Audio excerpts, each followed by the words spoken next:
July 7th, 2025 into order. Madam Clerk. Mr. Percival. Here. Mr. Card. Here. Mr. Farouk. Here. Mr. Hedgepeth. Here. Ms. Rizzi. Here. Dr. Harris Muhammad. Present. Ms. Burke. Mr. Jafari. Ms. Fernandez. Here. We have a quorum, I'm sorry. Thank you. At this time, we will do the Pledge of Allegiance and moment of silence. Ms. If Rizzi. we could, before you all move forward, we need to make a motion and a vote to allow Mr. Jafari to participate electronically when he shows up. He just sent me a message that his Wi-Fi is unstable, so Okay. he won't be Well, able to. I was not aware of that. Thank you so He much. just sent it to me like right now. But thank you for keeping us on track. At this time, we will do the Pledge of Allegiance and moment of silence. Ms. Rizzi, if you could lead us.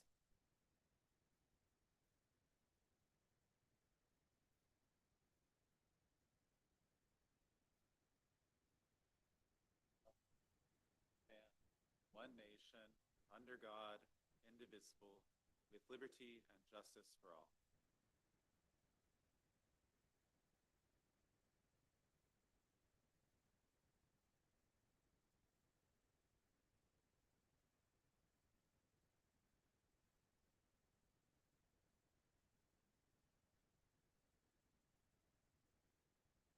And now we'll have our translation services announcement.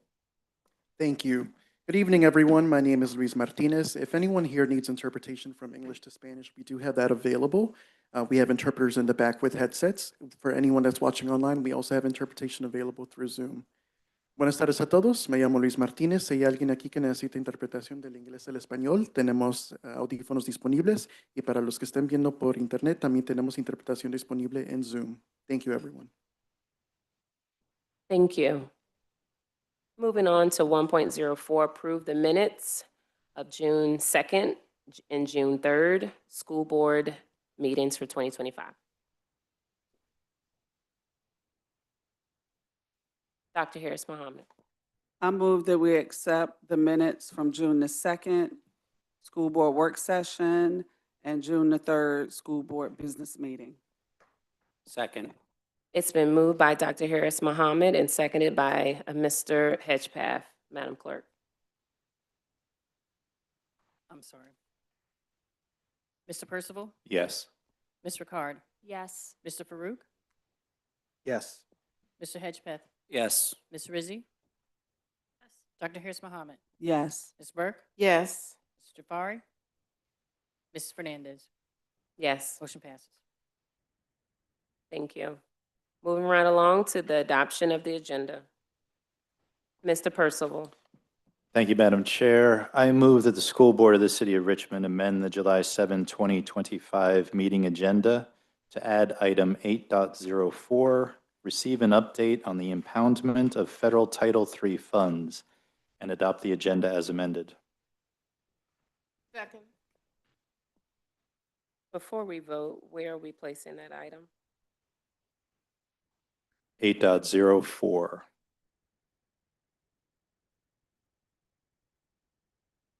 Thank you.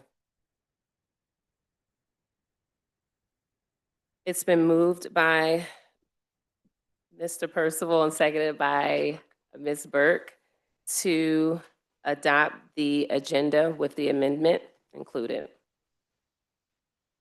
Mr. Percival. Yes. Mr. Card. Yes. Mr. Farouk. Yes. Mr. Hedgepeth. Yes. Ms. Rizzi. Yes.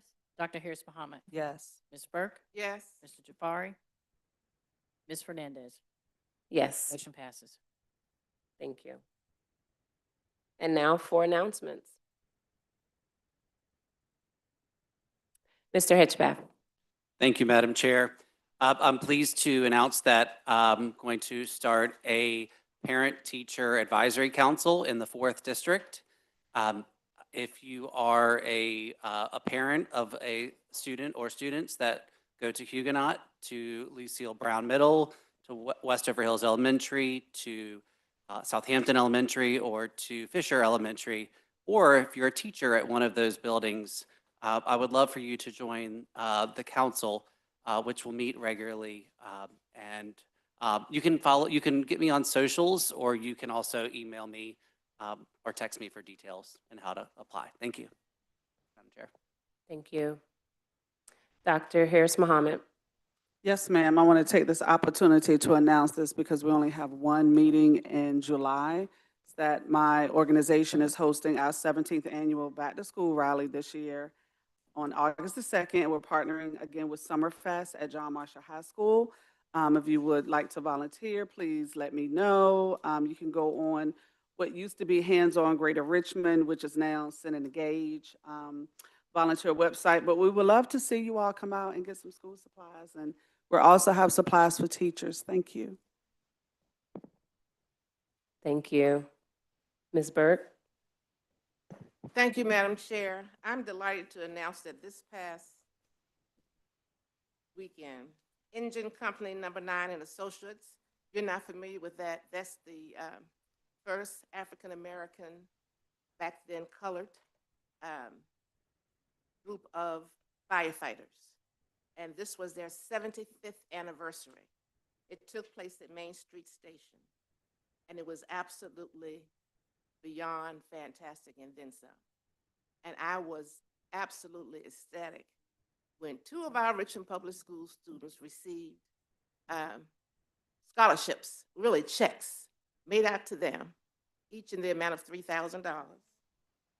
I have one young lady's name. I have their names in my other phone at home, but I'm going to post it. I haven't had a chance. One young man is from Armstrong High School.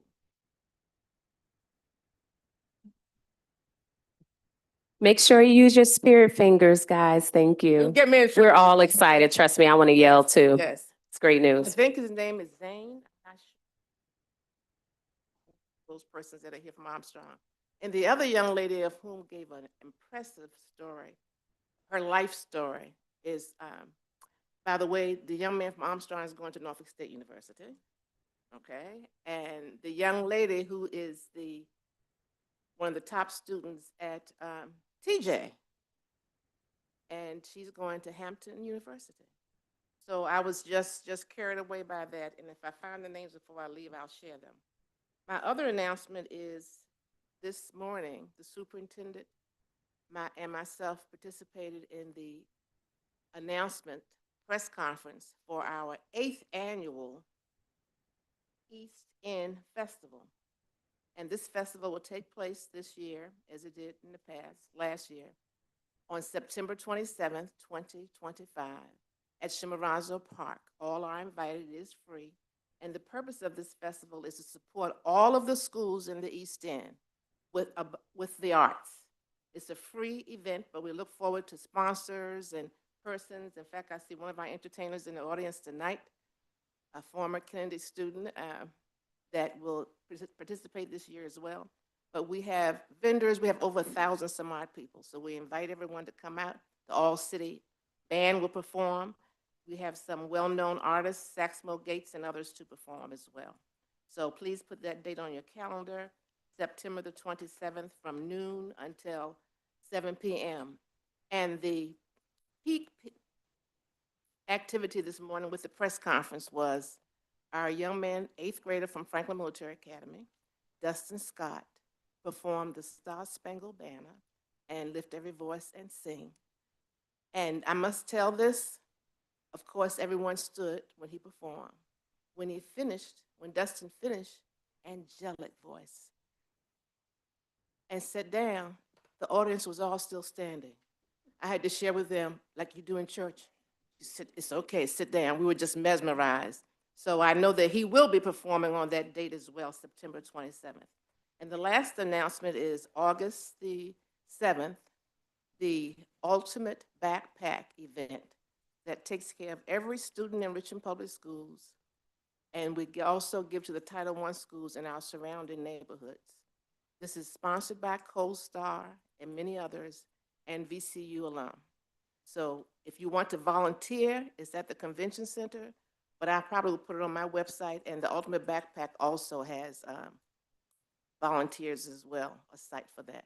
So thank you, Madam Chair, for that opportunity to share greatness. Thank you. Wonderful.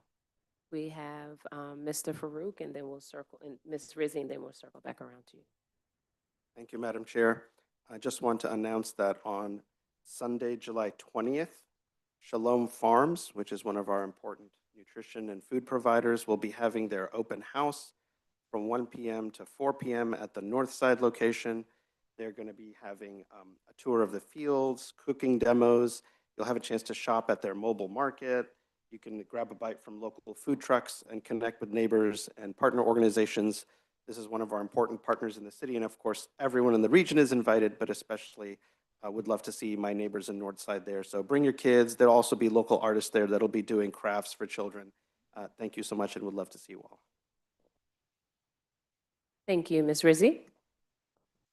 Thank you, Madam Chair. I just want to announce that this Thursday from 5 to 9, there is tennis under the lights. Perhaps Mr. Cantor can talk more about it. But it's a big celebration of tennis in Richmond, and it will be happening from 5 to 9. Thank you. Dr. Harris Muhammad. I just wanted to share, shared it with school board colleagues and the superintendent, but my daughter is a graduate of Richmond Public Schools in 2017. And she has been accepted, and I'm sharing this for a reason, because we have awesome students in RPS. Has a full opportunity to study abroad in Geneva, Switzerland for 2 years.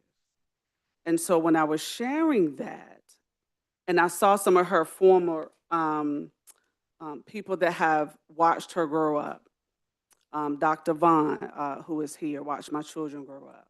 I was one of his teachers. Dr. Bell watched my children grow up. And then there are some others in the room that have watched, in particular, my daughter grow up coming through RPS. So I just wanted to share that for our teachers who are watching, for our principals who are watching, the work that you are doing. You may not be able to see it come to fruition, but I am a walking witness. It's coming to fruition. You pouring into children every day. Our students are great. And when they come through RPS and are exposed to these opportunities, the programs that she was involved in, that's why we do the work that we do. So I wanted to share that with humility, because I want to encourage you all as you are taking a break over the summer. You are doing great things for our students in RPS. And both of my children are examples of that. Thank you. Thank you, and congratulations to your daughter. It's all right. It's all right. Any other announcements, colleagues? Okay. Moving right along to public comment. Before we move forward, it has been brought to our attention that there is a slight discrepancy in how we voted in cases where there are more than the allotted amount of pre-registered voters. I keep saying voters, but speakers. We did this, as you all can recall, the last few months. We've had several pre-registered speakers, and we wanted to ensure that everyone had the opportunity to share. Well, in doing that, we had not really touched on the speakers who come in and walk in to speak. So for example, tonight we have 10 pre-registered speakers, which when you calculate it, it's about 24 minutes total. Well, for public comment, we have 30 minutes, which gives us an opportunity wonderfully to allow for folks who are here tonight to also speak. That being said, when we voted to have the temporary change for the pre-registered speakers, it was for 2 to 3 minutes consecutively. So if you were just a regular speaker, it would be 2 minutes. If you were a organization, it would be 3. That poses a bit of a challenge because for those who are able to speak that are present, we have not considered in our vote that the current policy states that they are still allotted 3 to 5 minutes. So I wanted to bring that up for open discussion tonight, colleagues, so we can have a sense of consistency across the board. There's a number of different ways we can do that, but I wanted to open it up for discussion and for the sake of being fair and having transparency that the public can hear as we talk about how we can make that happen. I will say, obviously, it wouldn't be necessarily fair for pre-registered voters to only have 2 to 3 minutes, and those, if there's any time left over, to have more minutes than those that pre-register. So that's something that we really want to just touch on in all fairness. So I'll open it up to allow your thoughts.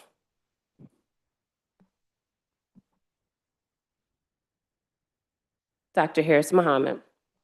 Thank you. So I just want to be clear that I understand that those who are coming in after our pre-registered guests have less time to speak than our registered guests. They have more. They have more time, I'm Yeah. sorry, it's the opposite of, okay. Yeah. And that, Um, just as a reminder, it's only a temporary fix until policy committee comes together to make a more permanent type structure. So a couple of things, we have a standing policy that we have to read. So when the policy committee comes together to draft a policy, that is always a couple of meetings. It's not like in one meeting. We will expedite the process though. This will be in conjunction with other policies that have come down from the state that are effective that we need to share out. Perfect. And then have it bunched into that group of policies. But is it possible in the interim that, because that could be September, when we only have one meeting in July, policy committee meets, if we may meet twice in August because of the number of policies that we have to review, but typically we do not meet twice because we're all pulled in so many different directions and so many different meetings, and the staff needs a break as well because they are working for us on behalf of the division. It may be September that we even bring a sample policy. So is it possible that we can make it equitable this evening and while the policy committee comes together to draft a policy to bring forth? My fear is that if we don't, and I'm glad that was brought to your attention, I don't think any of us realized it when No, we didn't. making Yeah. the discussion. Yeah, for sure. And so I think that if we prolong the adjustment, we're going to continue with the practice that we weren't aware of not having equity between the type of guests that are coming before us to speak. So I just think that we should address it, fix it tonight, and then work with the policy committee to make sure we bring something back for discussion. Indeed. You know, obviously, public comment is something that's very important to us, and the more folks that we can hear from, that's always, in my mind, a huge advantage for us as a board. But those are some items to consider. Mr. Hedgepath. Thank you, Madam Chair. Could we please then treat the speakers who would like to come up after the pre-registered speakers the same as our pre-registered speakers? So if we have the remaining time, whatever that remaining time of public comment is, allow for unregistered speakers to come up and use that time until it's exhausted. Is that fair? To clarify, are you requesting that we give them the same time allotments as those that were pre-registered? Yes. Correct. Okay, so in this instance, we would stay consistent with what was voted on for a temporary fix for the 2 to 3 minutes 3 minutes for those that were pre-registered. And we would follow down that same vein, and for consistency's sake, for those that have walked in and are present, it would be 2 minutes for persons, and then for organizations, it would be 3 minutes. Okay. Are there any other subject matter of debates concerning this topic? And if not, can we vote? Yes, Mr. Percival. Just one more question for clarity, because that's what we're trying to do here is, and again, this is intention. I thought that we had voted to reduce the speaking time if the number of speakers would overrun the 30 minutes. So in the instance of tonight, if we have 10, 3 minutes would be half an hour. Well, in that instance, when we voted, we didn't clarify that. It was implied. So if you could read what the motion was for June, Ms. Richardson. Mr. Hedgepeth, motion to amend the public comment period for future meetings to 2 minutes for individuals and 3 minutes for those representing organizations to accommodate for all pre-registered speakers. So it's implied, but it's not spelled out. It's not clear. Okay, so Yeah. for clarity, moving forward until we have official policy, even if we had 3 speakers, it would be 2 minutes for an individual. If that is the will of the board, yes. Okay. Thank you. Any other questions or comments? Do I have a motion? Madam Chair, I motion that we amend our public comment period to allow for 3 minutes for groups, whether they are pre-registered or not, and 2 minutes for individuals, whether they are pre-registered or not to exceed the 30-minute public comment period. Second. Can we just clarify that would be temporarily until such time as policy committee is able to come with a permanent solution? Yes. Would you mind repeating it so that it's clear? To put you on the spot, I'm sorry. I just want to make sure we get this thing right. We owe it to the public.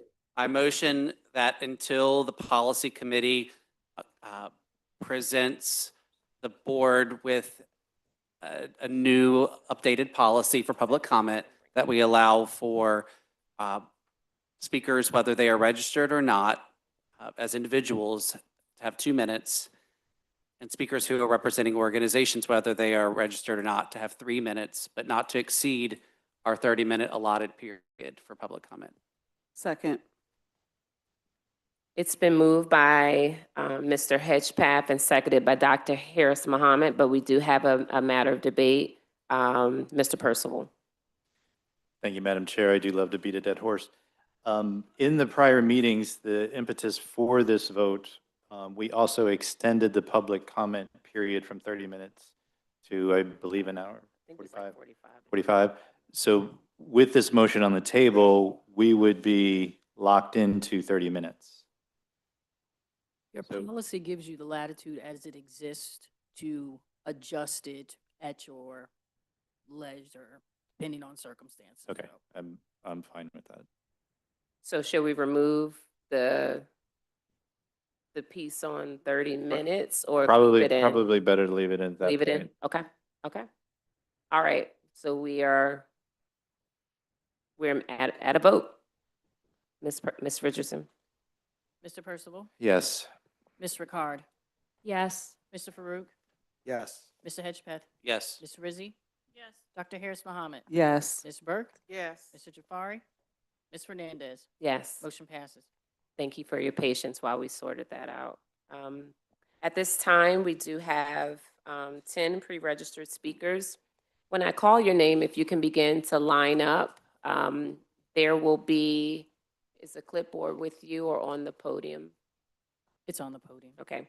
As you come forward, if you could sign your name and then ensure that you state your name as you come up.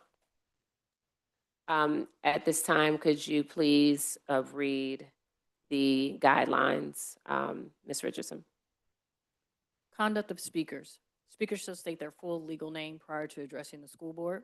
Speakers will address the school board as a whole rather than individual school board members, the division superintendent, school board attorney, clerk, or any other staff member. The school board will listen to comments but will not respond during the public information period. Persons appearing before the school board will not be allowed to, 1, campaign for public office, 2, promote private business ventures, or 3, use profanity or vulgar language. If a community member's comments during the public information session relate to school-based issues, the chair may refer that individual to Richmond Public Schools Administration for one-on-one consultation and follow-up. It's important that all community members who wish to participate in the public information period abide by the guidelines set forth in this policy. Refusal to abide by the policy will result in the forfeiture of the remaining time that has been allotted to the speaker. Community members may express their views in writing in lieu of any oral presentation. Comments received in writing in lieu of an oral presentation will not be read during the meeting, but shall be posted to the school board platform board docs. Thank you. At this time, I will call you up 3 at a time. Once you've signed the clipboard, if you could pass it back so we can try to move as quickly as possible to get as many people the opportunity to speak. Dr. Carl Vaughn, Mariah White, Dennis Mallory.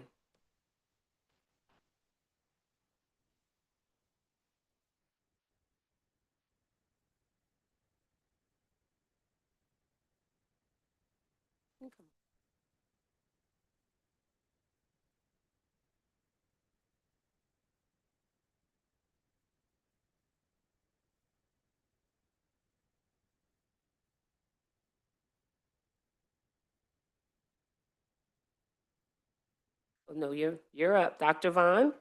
Yes, yes. Good evening.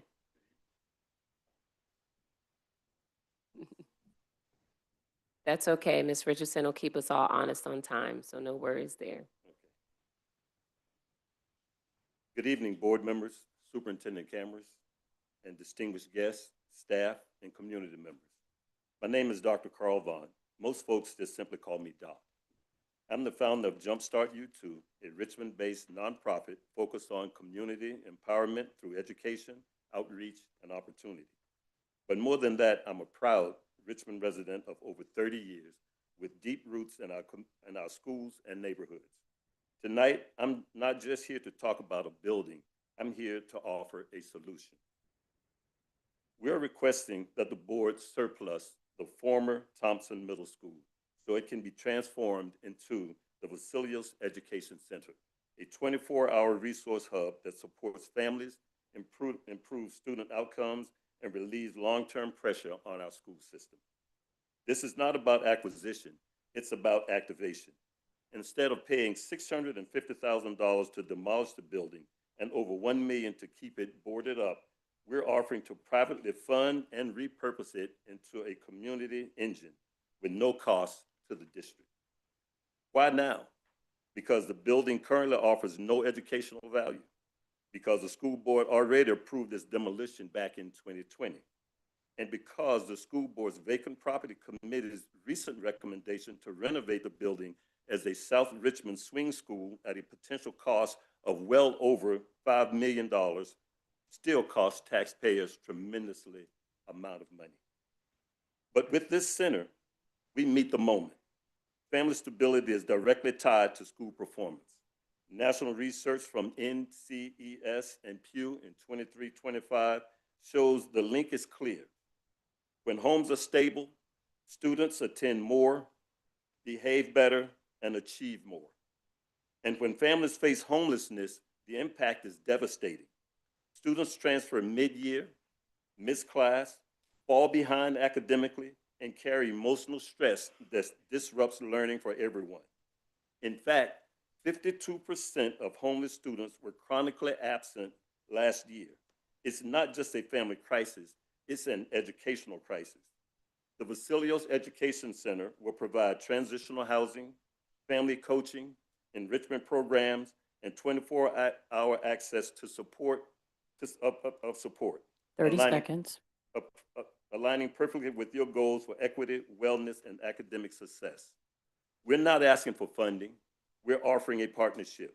one that eliminates maintenance costs, reinforces your mission, and turns an idle site into a space that truly serves. This is a win-win for families, for students, and for Richmond. The complete proposal was emailed earlier to each of you, in which additional copies can be made available. Let's show what's possible when schools and communities collaborate. Thank you.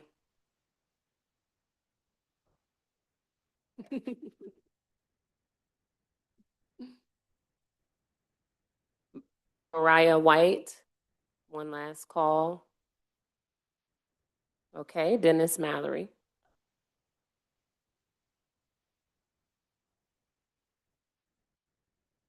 As you're coming up, if Kurt Jones, Robin Dickerson, and Otessa Miles could line up.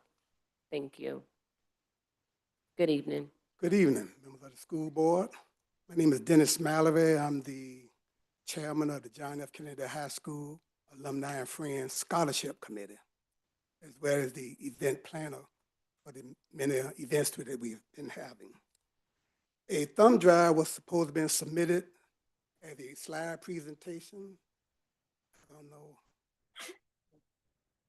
So sorry. Okay, well, good thing I made a copy. Yeah. Yeah, so there's an agenda item that is listed later for this topic. Perhaps, I'm not sure if that is what you're referring to in terms of the thumb drive, the presentation. Who did you, I was asked to present a thumb drive for a slide presentation. and who did you Dr. give that Willie to? Bell. Dr. Willie Bell. Okay. Then we're all set. We have that already. We'll be discussing it later on. Also, Yes, but no, you can still speak. You can Okay. still speak, please. Okay, great. Well, the John F. Kennedy High School alumni is requesting a school name change of the school Armstrong. The name change will be Armstrong Kennedy High School as it was named in 1980. The colors will be blue and gold, and the mascot will be Jaguars. Now, here's the benefits to the students and faculty. It will be increased participation and support from Kennedy, Armstrong Kennedy, and Armstrong alumni at sporting and other events. It will be heightened awareness of 3 separate alumni representing 3 different schools coming together as one towards a common goal that will benefit the students. It will be increased donations towards the scholarship fund due to the alumni taking an interest in the renaming of the school. The John F. Kennedy High School alumni monetary contributions. On behalf of the JFK High School Alumni and Friends Scholarship Committee, as a kind gesture, a monetary contribution, however large or small, will be donated to the school board to help fund the transitioning process. Future plans to have an ongoing fundraiser drive specifically for this endeavor is a strong possibility. The Kennedy alumni truly recognize the great history of Armstrong High School. To compare Kennedy's history to Armstrong's history would be like comparing David to Goliath. However, we are not trying to slay the giant. We are just trying to coexist with it, as it was established in 1980 for the better good towards the students and the school as a whole. The scholarship funds that the Kennedy alumni has presented these past years to the students of Armstrong has the potential to be increased from $1,500 per student to a possible $3,000 per student. Just food for thought. Kennedy High School was the only school in the city that was named after a 20th century president, John F. Kennedy. What if Kennedy had not been built? Where would Armstrong students be housed today? Considering the demolition of Armstrong building on 31st Street and the high expense that the school board would have to endure to rebuild it, Kennedy became the anchor of Armstrong students' future when Kennedy's history was erased to make room for Armstrong. We ask that the school board give JFK High School a fair shake. 30 seconds. That the alumni strongly feel that it deserves to the unfortunate demise of it back in 2004. Please give Kennedy High School the opportunity to share in, under one roof, the greatness that Armstrong High School has had for so many years. Thank you for your time and your patience. Thank you. Kirk Jones. Good evening. Good evening, Madam Chair, school board members, and Mr. Superintendent. My name is Kirk Jones, and I'm a proud member of the Armstrong High School class of 1977. My brother is a member of the class of 1966, and my mother, Mrs. Elizabeth H. Jones, was a member of the class of 1939. The history of Armstrong High School began in 1865. Our school has a long legacy and proud tradition of educating students in the city of Richmond. We have many graduates who have contributed greatly to the success and progress of not just Richmond, but the Commonwealth of Virginia, the United States, and the world. The name Armstrong High School has a reputation of respect known far and wide. Armstrong is an invaluable asset to the city, and no name change should be considered. Please do not erase more of our history. Thank you. Thank you. Robin Dickerson. Good evening. Good evening. My name is Robin Dickerson. I am a resident of the 7th District, teacher at Armstrong High School, longtime RPS. I was an RPS graduate from John Marshall High School. Some 47 years ago, John Marshall class stood in solidarity of not having the complex system in Richmond Public Schools. We addressed the then Richard Hunter and Douglas Wilder et al. Building because we did not want that history to be erased of the Armstrong Maggie Walker Classic to happen. This is a disappointment of our history in the city of Richmond. Doing away with the classic, combining those schools for 5 years, which we know what happened with that. We spent a lot of money, and then we had to come back and let the schools come back as a 7 high schools system, high schools, individual high schools.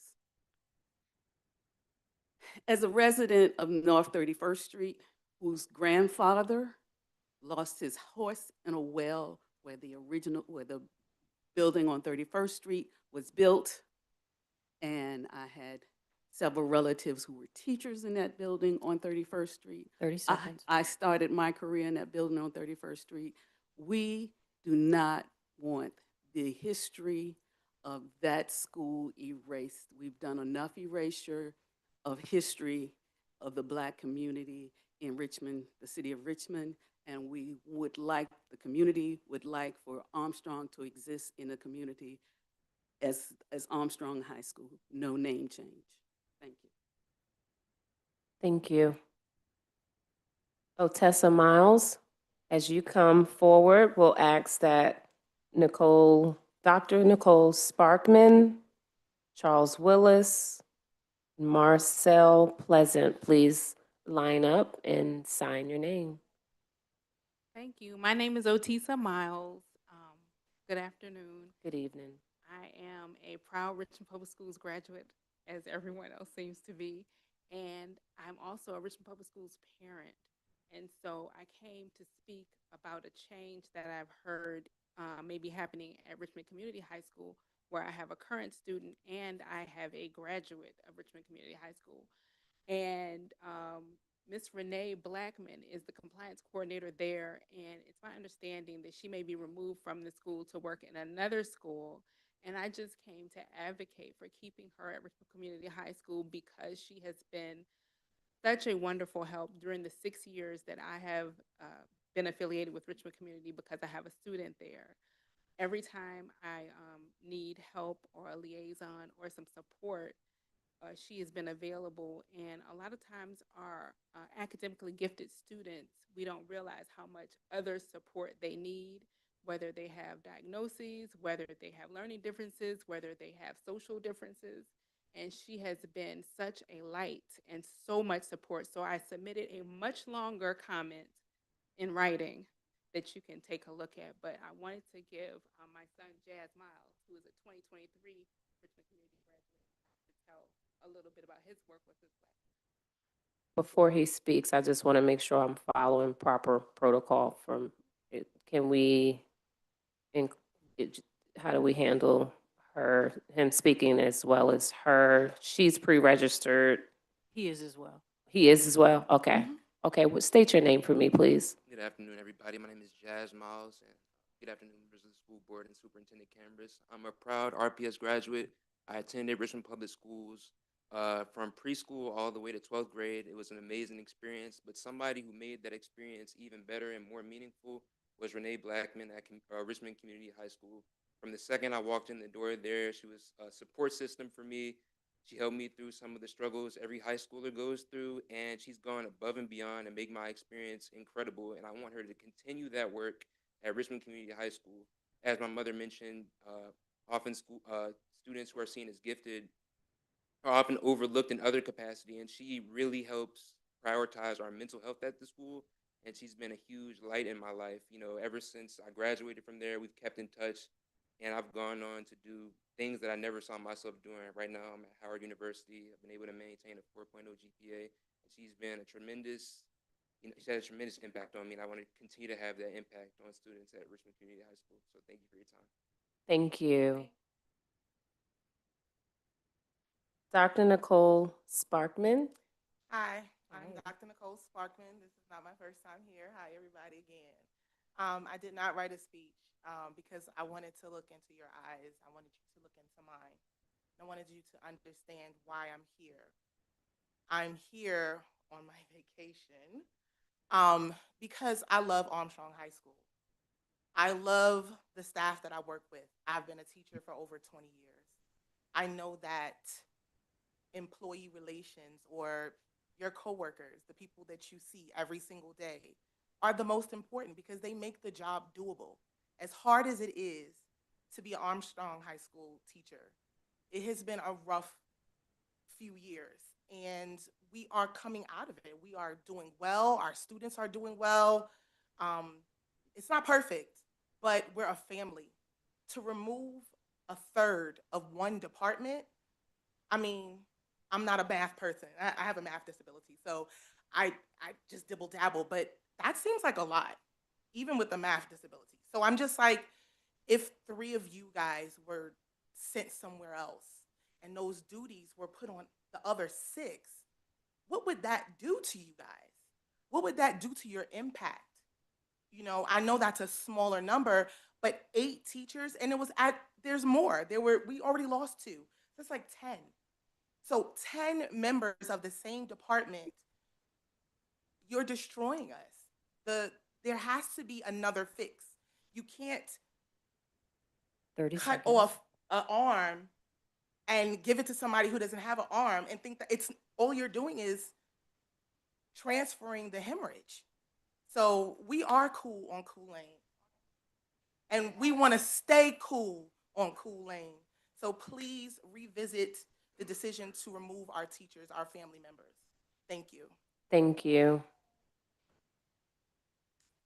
As Charles Willis comes up, we also have Marcel Pleasant and Janice Wilkerson Harris is the last pre-registered speaker. If those 2 could line up as well, and make sure you sign the clipboard.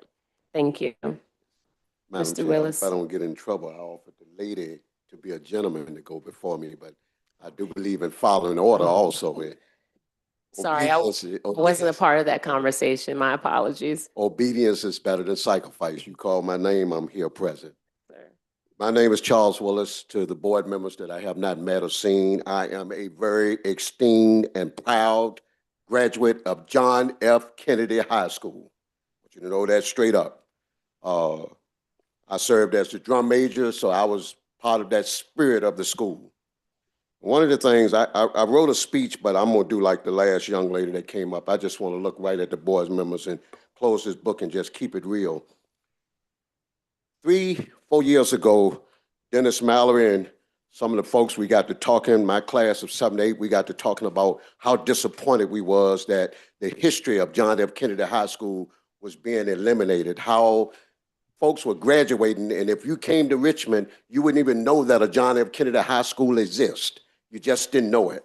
And there were so many proud students that came out of there, folks that graduated and had succeeded.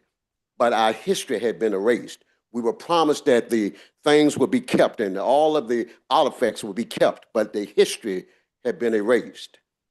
So we decided as alumni to just continue to meet and continue to do things. And Dennis Mallory formed a band, and he would have a alumni event every year just to remind us of the scarlet and gold and the many things that we were proud of graduating from Cool Street or Cool Lane, as they call it, because we were cool too back then, very cool, especially the band, because I was the drum major. But then we talked about also, Dennis Mallory, I remember him calling me and said, Brother Willis, we trying to find some of the yearbooks so we can remember the history of our school. And he said, we can't get in touch with the yearbooks. And I said, well, I know the principal over there. I dress better than him. And sometimes we try to dress better than each other. And it was Dr. Willie Bell. And we went to Dr. Willie Bell and we said, Dr. Bell, we got this vision. We want to get the yearbooks. We really believe that the school name should be changed back, and some of our folks say it should be changed to Kennedy Armstrong because Kennedy was there first. And we said, no, because if you erase that, then we're going to be treating the kids over there now like we were treated. And we wanted to remember the history. We want them to know that there was a Armstrong Kennedy, and there was an Armstrong, and there was a Kennedy. So we at John F. Kennedy decided and came together and said, we're going to 30 respect seconds. all the schools that attended there.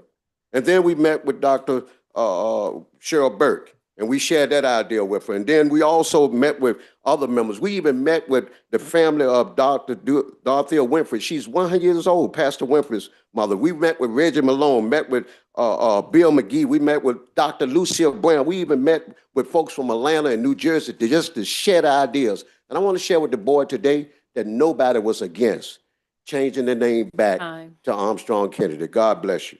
Thank you. Marcel Pleasant. Good evening. Superintendent Cameras, Madam Chair, members of the school board, good evening. I stand here before you again, but a little more personal this time. I think it's important for you to know who I am.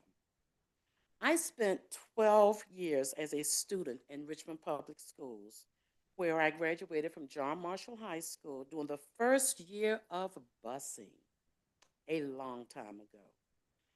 I received my bachelor's and master's degree and my math certification from Virginia State University. I have been a secondary teacher, specifically high school, most of my career. I have been at Armstrong High School since I returned to teaching after my first retirement in the year 2008.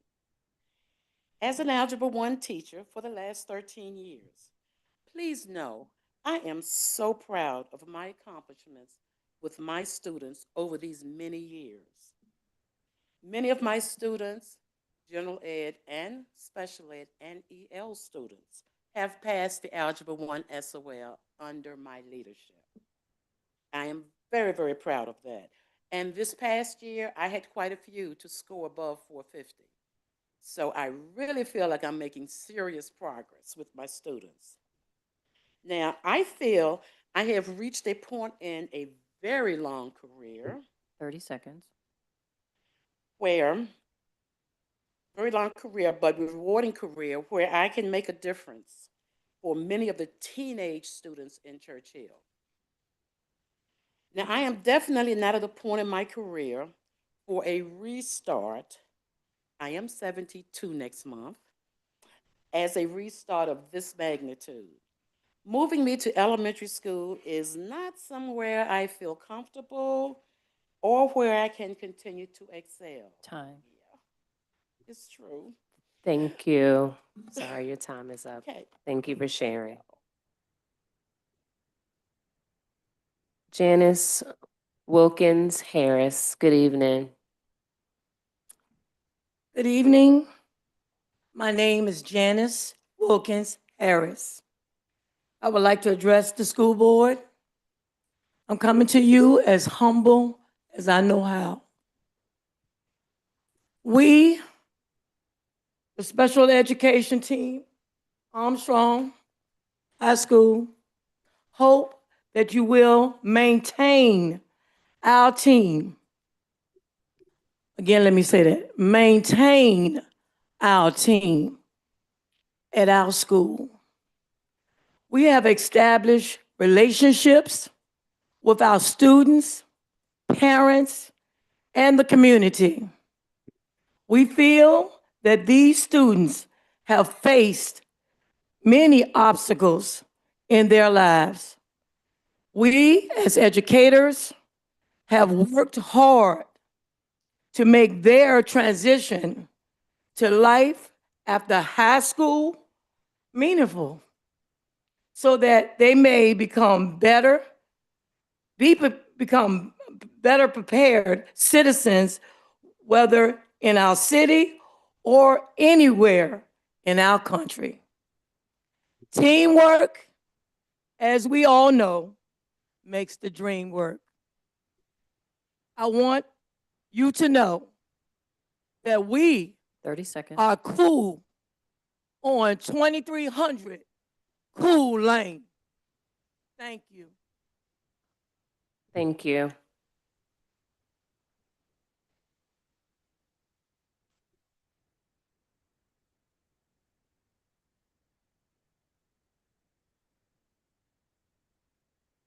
Madam Clerk, do we have any additional time available for public comment from those that are in the audience? Yes, we have 8 minutes and 47 seconds.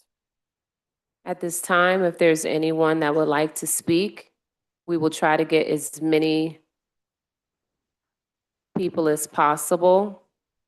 You could just line up, sign your name, and pass it to the person behind you.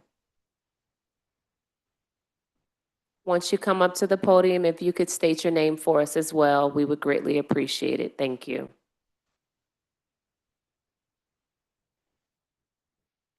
Good afternoon. My name is Lakeisha Williams, a parent, a resident, and a teacher of the 8th and the 9th district. I come to you this afternoon first as a parent. I have some very severe concerns. I have 2 high school students at Richmond High School of the Arts. One of those students have had D1 coaches to reach out to him for interest in college as he will be a rising 11th grader.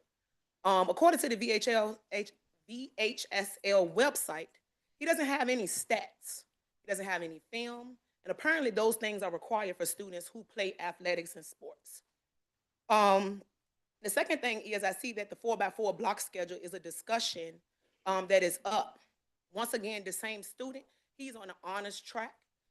His schedule doesn't have enough room for the amount of classes that he needs to take. He currently needs to take 6 classes. For the upcoming school year, he will only be able to fulfill 5. So what is the plan for the extra 1 that he doesn't have space on his schedule for? He also has failed 3 SOL tests and have not been offered retakes, none this past school year. So I want to know, as a rising 11th grader with upcoming SOLs for his 11th grade year, he has those SOLs for the 11th grade year and all the ones that he's also failed. And I was told that because he passed the class, that he's not eligible for summer school to take those classes. So I could not enroll him for summer school. I would like to also address you as a teacher. Teachers on the secondary level do bag searches when students come into the building. This past school year, there was a student that imposed a threat, and I asked the safety and security officer, could she be searched? He was attempted to be reprimanded, and I didn't like that. I didn't take it to the top. The principal addressed it. But I want to know if I'm good enough to search bags to 30 let seconds. students into the building, why am I good enough to address if a student may oppose a threat or a strange object in the bag? Thank you, and I appreciate you for listening. Thank you. Good evening. Good evening. My name is Tamika Fortune. I'm a proud JFK class of '96 member. I came to speak, of course, about what everybody's talking about, the name change. I see there's a lot of people that's saying that the legacy of Armstrong shouldn't be dismissed. We're not trying to dismiss Armstrong, but however, they dismissed our school totally. As Mr. Willis said, we had a section in the back of the school that they put all of our stuff in. Only thing we want is fairness. It's a lot of us from the 60s on down to 96, 97 who still get together and represent our school. We have to do it outside. somewhere totally no school to go to. I actually am a proud parent of two, three kids who came from Armstrong. So I was there, going to Armstrong School, supporting them, donated. My class have even donated in the name of John F. Kennedy. So we, with fairness, we would just love for our name to be back on our school because it is our building. It resides at 2300 Cool Lane, which the mighty Cougars held that building for years. Thank you. Good evening. Good evening, school board. My name is Trina Davis. I am also an alumni of John F. Kennedy High School, class of 1995. So that's 30 years and I'm still looking good. But what I still don't like is that our name is no longer on the building where we were birthed, 2300 Cool Lane. Well, we are the mighty Cougars, and the Cougars can do. But one thing we can't do any longer is to see our name on that building. Armstrong was birthed at another location, and then they were nicely transitioned to another location in Churchill that's now multi-income housing. That's not our issue. You didn't want your legacy erased, nor do we want our legacy erased. So how about we merge those legacies together to support the new legacies that's behind us? Erasing us means that we no longer exist, or you just don't care. Some of you are not from Richmond, and I know I got 2 minutes, so you don't understand the impact, the family, the ties that we hold dearly to our school, not just from one class, but the entire school itself. So if you are from Richmond Public Schools, can I see hands of anybody on this board? Okay, I get it now.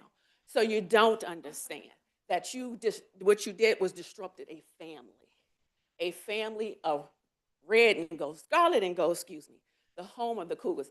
Yes, in the 80s, 90s, somebody made a mistake and merged all the schools together. Can't solve that problem any longer. Well, 30 my seconds. suggestion is that we do share both legacies. We combine those legacies. Until Kennedy's name on that door, support from the Cougars you see no more. Thank you.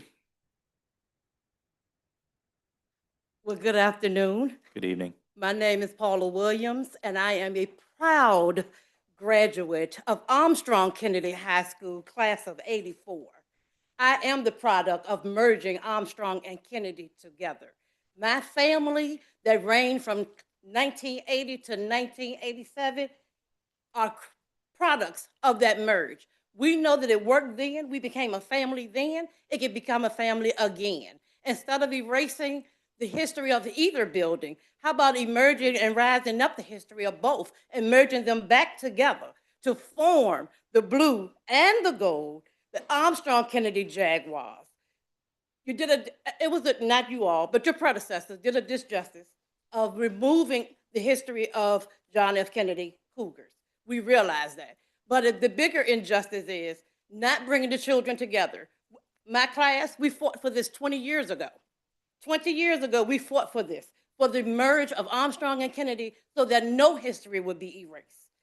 So I stand here on behalf of Armstrong Kennedy High School, the Jaguars, to plead with you to please take a moment and think to merge those two together, bring back the history of John F. Kennedy along with the history of Armstrong, and bring back the blue and gold, the Armstrong Kennedy Jaguars.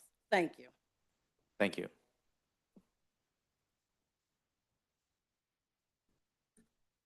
Good evening. Good evening. My name is Mariah White. Good evening, Madam President and School Board. I want to talk about a little things. I hear everybody's talking about Armstrong and Kennedy, and they are correct. In 1980 to 1986, they were merged. 1980, I went half a year to Kennedy, half a year to John Marshall, which was Maggie Walker. All of them was combined, and I graduated JHW in 1983. Yes, the history was taken, and it seemed like for some reason, everything on that side of town is always taken.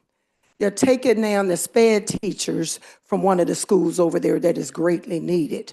So when it comes to that side of town, I'm not sure, and someone made a good point, because half of you are not from Richmond Public Schools. And you would not know the legacies that have lied there, the principals, Miss Parker, the great ROTC program that they had with Colonel Vesley, all of those things that you would not have known. So I would advise this board to agree to accept what the Armstrong and Kennedy Legend stands for, because it was legacy. My other thing I would like to say is I would like to thank the board or Mr. Cameras for reinstating those bus drivers. I think you did, that was a due diligent, although it was wrong at the beginning.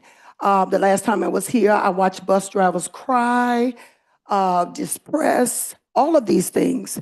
They deserve the right to have full pay, not half pay, full back pay. Now, I know what you know, I know what I'm talking about.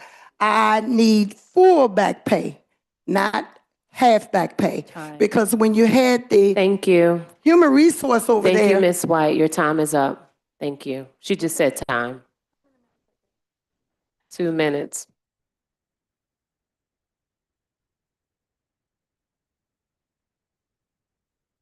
Yeah.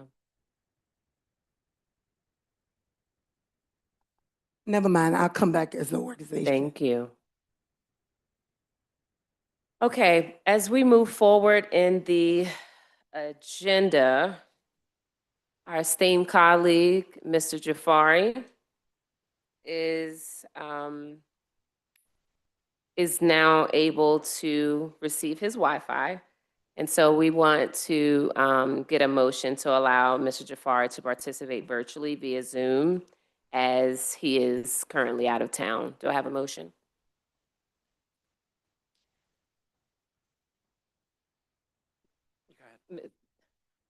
I don't know. Okay. Madam Chair, I'd like to motion to allow for Mr. Jafari to participate in our board meeting virtually.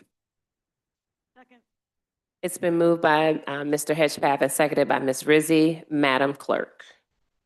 Mr. Percival, Yes. Ms. Ricard, Yes. Mr. Farouk, Yes. Mr. Hedgepeth, Yes. Ms. Rizzi, Yes. Dr. Harris Mohammed, Allow Mr. Jafari to, Mr. Jafari, Ms. Fernandez. yes. Motion passes. I apologize, Ms. Berg. Ms. Berg, Yes. now the motion passes. Wonderful. Is there anything additional we need to do outside of that? He's good to go? Yes, he's fine. We just need to make sure that he's all squared away to. Okay, and if you could just keep me honest, if he has his hand raised or like to make a comment, somebody could help me with that? I can't see him, but perhaps Mr. Could you? And he Thank should you. be showing up here. Okay, shortly. we don't see anything just yet, Yeah. but thank you so much. All right, moving right along. External reports receive external compensation study findings.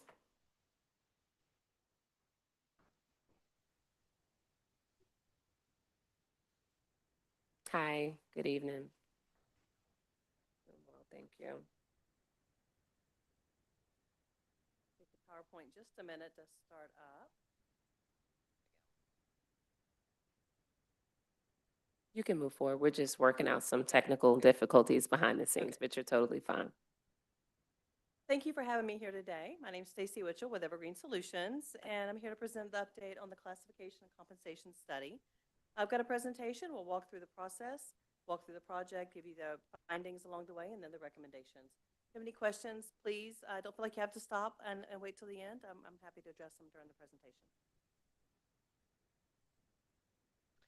In this presentation, we'll review the study goals. We'll discuss our internal review process, our external review process, the recommendations, next steps, and then ultimately questions.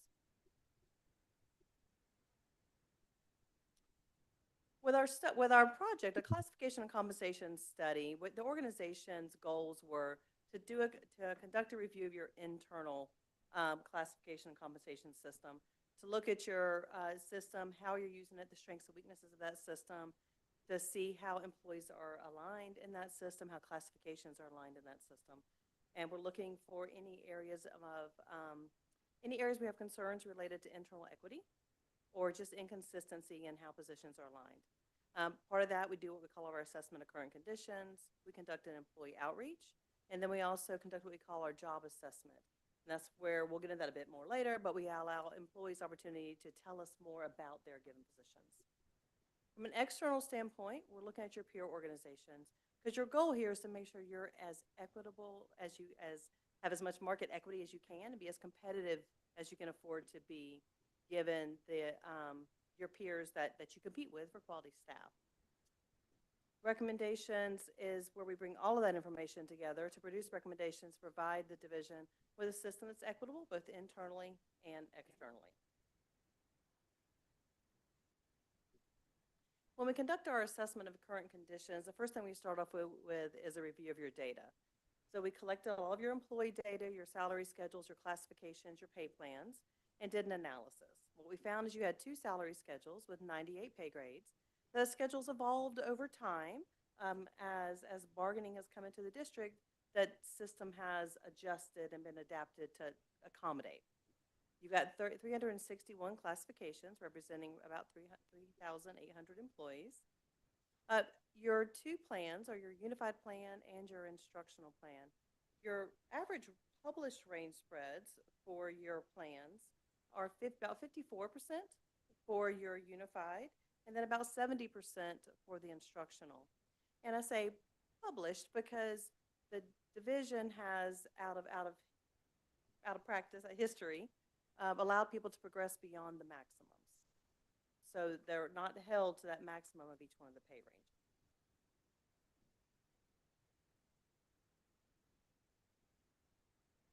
Now for salary distribution, look at where your employees fall within the different pay grades. We look at things any number of ways, look for different areas of compression. We found that your average tenure for your included employees was 12.3 years. However, you have a group of employees that have been here for a really long time. One of them actually just over 50 years. So that group of employees that have been here with you for a while have kind of skewed that average. So when I look at a median distribution, the average years is 7.5 years. When we look at where those employees fall within their pay grades, about 70% of your employees are compensated below the midpoint of those pay ranges. But again, that's consistent with that median tenure of 7.5 years. You do have about 130 employees that are currently making above the maximum of their published range. And then when we looked at, and again, those are those long tenured employees.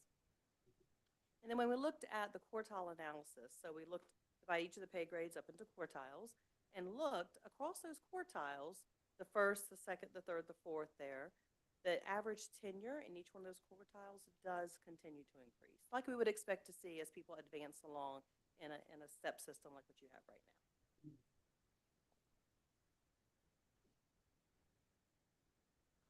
As part of our internal review, we also conduct what we call our outreach sessions and our interviews.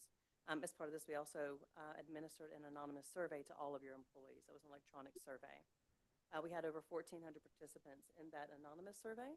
And then your focus groups were anywhere from 5 to 20 people per group. And it was both Allie and myself up here for 3 or 4 days. And we did them all day long. So we had a really good input and participation from your employees. And we always start those focus groups off with why here? Why did you choose Richmond State Schools to start and build your career and then stay? We found, by and large, it was community impact, the type of work they do. There's highly value that personally. It was the location. Many of your employees, as I've heard some this evening, are products of the school system here in the division, and they really like and value being able to participate and give back now. Compensation, benefits, retirement, the hours and the schedule, and also peer relationships. Your employees really do have what many of them consider a work family. And when we asked them about areas of concern, things that they would like to see maybe addressed through the study, many offered that they felt like cost of living adjustments that have been done recently have not kept up with inflation or the local market, something that we hear in many places that we go. That pay plans should be evaluated for internal equity. So what they're talking about there is how positions and classifications are aligned to the pay grade system based on what they're doing. Job titles and job descriptions, many felt they need to be updated to accurately reflect the roles that they have. And we end each of those sessions and even the online survey with, give me your top three. What are your top three priorities for this study? And you'll see the top four listed there because this is what we consensus across the board with everybody. Adjust compensation to account for the local cost of living. They want to make sure the study worked to align pay according to those job functions. Evaluate staffing levels.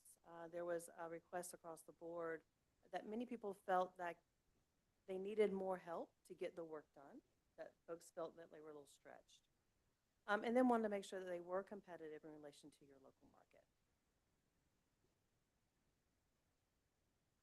Part of the internal review is also what we call our job assessment tool. This is also an online tool. We do have a paper version that we also offered for folks that weren't in front of a computer day in and day out. But the job assessment tool allows us to better understand everybody's position. So more so than what's just on paper. We asked them to, we started off with, give us that 30-second elevator speech about what you do. And then we link their job descriptions so they can take a look at them and give us information on, do they feel like they need to have anything added, deleted to those current job descriptions. And then we also ask them to answer a series of questions that get to these job factors, leadership, working conditions, complexity, decision-making, relationships, that really help us better understand what each position does, how it's aligned on the schedule, and how they all relate to each other. So it helps to inform that hierarchy of your classifications. It helps us to better understand where you have classifications, coordinator, a manager, a director, those positions where you can have a lot of drift in what they do. It helps us to identify that and helps us to make recommendations on any adjustments moving forward. From an external standpoint, this is where we look at your external, at your peers, wonder how you stand in that market. So the purpose of this is to identify those peers that you that offer good comparisons, whether it's due to proximity, services, offer, the types of students, your socioeconomics, the budgets, size of the schools. Those are all the different types of things that we're looking for. And we're looking those to see how do your positions compare to those positions in those other peer markets. And we look at them based on the functions of the positions, not job titles. You have enough drift in one organization, you have even more drift between organizations. So we do it based on the functions of the position. We also do apply a cost of living adjustment to that salary data that we get back because we want to make sure everything's at the value of the dollar here in Richmond.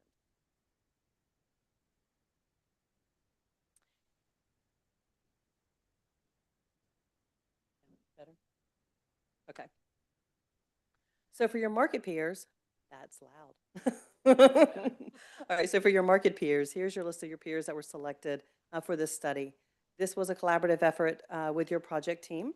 You'll notice a combination of peers in here, public sector peers. You'll see other school divisions, other local governments, state level governments here, and then you'll also see Economic Research Institute, because for that one, what we were looking for is how you relate in the private sector to those positions that can easily crosswalk.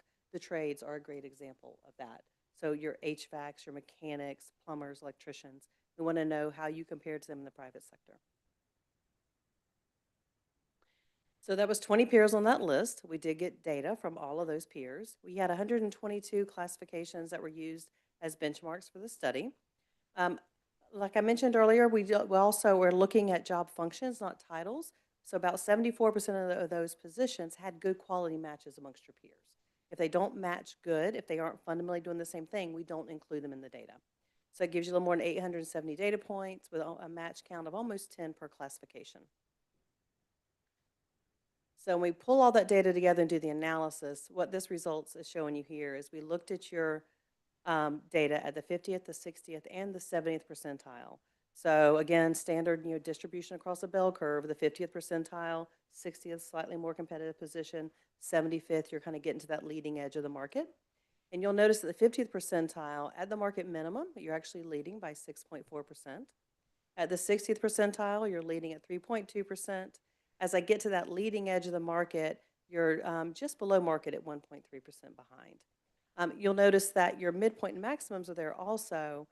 We compare these against your published ranges, but keep in mind, you do allow people with tenure to exceed those published ranges. So we focused in on those minimums and those starting points. When we compared you against those 20 peers we had listed on the other slide, The division came in the top 5 in relation to those market peers. Breaking that data down a little bit more, you'll see in many areas that you're actually leading in the market at the 60th percentile.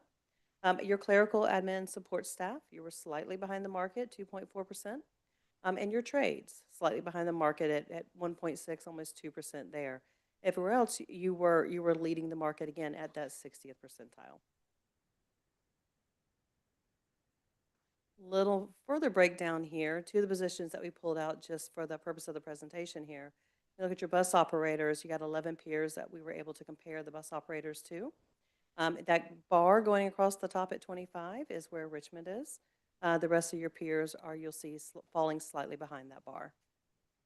Your teachers with bachelors, you'll see there that the other peers are slightly behind you with the exception of one peer. And then that one peer was slightly more than you at the teachers with bachelors. So that really places you guys leading in buses and then also falling in second against those peers for teachers with bachelor's degree.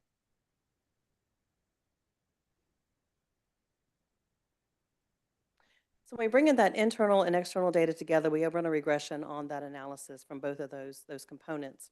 And what that does is that gives us the ability to make recommendations on pay plan structure, and classification assignment to the pay grades. What we're going to recommend moving forward is to implement 3 revised pay plans based on that 60th percentile. So you'd have one for certified, one for unified, and one for administrative. We want to assign all those classifications to those pay grades based on internal and external equity. And then obviously the final recommendation is to implement the new plans based on a defined implementation strategy. So for your certified staff, this would be the 1000 series. Bachelor's degree, 3598 would be the start at the minimum there. You'll see, I'm just gonna make this work. Your range spread right there is 59%. That's the distance between minimum to maximum. We're not recommending that the division stops its practice of continuing those long tenures. That would continue. Your grade progression is a standard 5% throughout, and that is the distance between midpoint at each pay grade. There's 5% between each levels. Your current step progression is 1.17%. It's working well in your system right now, so we're not recommending a change there. For your unified staff, this would be the 2000 series. This is for all your non-instructionals. These are your classified staff, is what many divisions or districts call them. So your minimum start here would be 1530, range spread 59%, midpoint progression standard 5% throughout, and then your step progression again 1.17% for consistency in that structure. And then the rest of the unified staff schedule, because this carries you all the way through those management level positions. And what this system will let you do is let you move back to a system with the 5% between each pay grade, so your structure is now consistent. So how positions are aligned and reviewed and classified would all have that same approach, would all have that same break between levels. For your administrative staff, this would be assistant principals, leadership, executive team in the central office, 3000 series. Fewer classifications at this point, so we are recommending the same range spread. Your midpoint progression does increase a little bit to 10%. That is primarily so I don't have to make you 20 pay grades with the 5% break between each one, and it allows us to align each of those positions and their role, responsibility, and risk appropriately. When we talk about implementation strategies and moving forward, the division is currently in the middle of continuing some of its bargaining efforts. It's not quite finished yet. So we're looking at implementation in another year is what we would recommend here. What we did is we looked at what would that step placement be in a year's time based on the snapshot of employee data we have today and what step they're on now. If they're on a step 10, let's move them to that step 10 and make those adjustments. So here's the cost impact of making these changes. To move everybody over to these new pay plans, almost 3,800 employees, the total estimate is there 5.9 million. That is an average of about 2% of your current payroll, so not much more than your standard step increases that you're doing right now. That does include the CBA additives and agreements that have been made to date. That's that 2.8 for the upcoming year. that'd be an additional 1%, so it'd bring your total to almost 8 million. Keep in mind, some bargaining is still underway, so it doesn't include anything that's currently in play. We did a lot of classification work with your team. And so this is an abbreviated table of a much larger piece of work. But we work to define what does it mean to be a specialist, what does it mean to be a coordinator, a manager, a director, a senior director, and a chief. And so this gives them a tool and it provides transparency to your employees of why a certain position is graded the way it is. And it is based on the role, responsibility, and risk of each of the positions.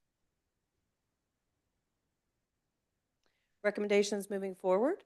We want to review the collective bargaining negotiation strategies, promote consistency and internal equity to keep that drift from happening in the future. We want to conduct annual small-scale market surveys. If you do that on an annual basis, it means you don't have to do a comprehensive one for every 3 to 5 years. And then review any of the compensation and personnel guidelines annually and revise as needed. I've been in the public sector, was in there for 25 plus years. Those are living documents, and to be relevant, they have to be current. Final thoughts. Overall, Richmond is within the top 5 of the market in relation to selected peers at those market range minimums. Second relation to pay for teachers with a bachelor's, and again, those are adjusted cost of living figures. Your current plan's been amended over time, resulting in an inconsistent structure across the classifications. The unified plan would help address that moving forward. And then some of the positions within Richmond may also be misaligned according to responsibilities. So that's some of the work we did through that job assessment tool, and we provided recommendations there. Last thing that we have is we're taking all the information collected during the course of study, working with your project team to provide updates to job descriptions based on pertinent information provided during the course of the study. So that step is actually underway, and we'll get those to you so you have all current and updated job descriptions. Any questions? Before we open for questions, Mr. Cameron would like to share. Thank you, Madam Chair. I just want to thank Evergreen for your partnership in this project. I know it was quite the task, but the team certainly appreciated working with you all. And though, of course, implementing all the recommendations will cost, we hope that we are able to do so and look forward to potentially partnering with you to help with all the implementation. So I just want to say thank you. It's quite the Herculean effort, and this is a lot of great information that will help us chart a more consistent and equitable path forward. So thank you. Thank you. We appreciate that. Your team worked tirelessly on this project, many, many meetings. Thank you, Mr. Cameron. Mr. Farouk? Thank you, Madam Chair.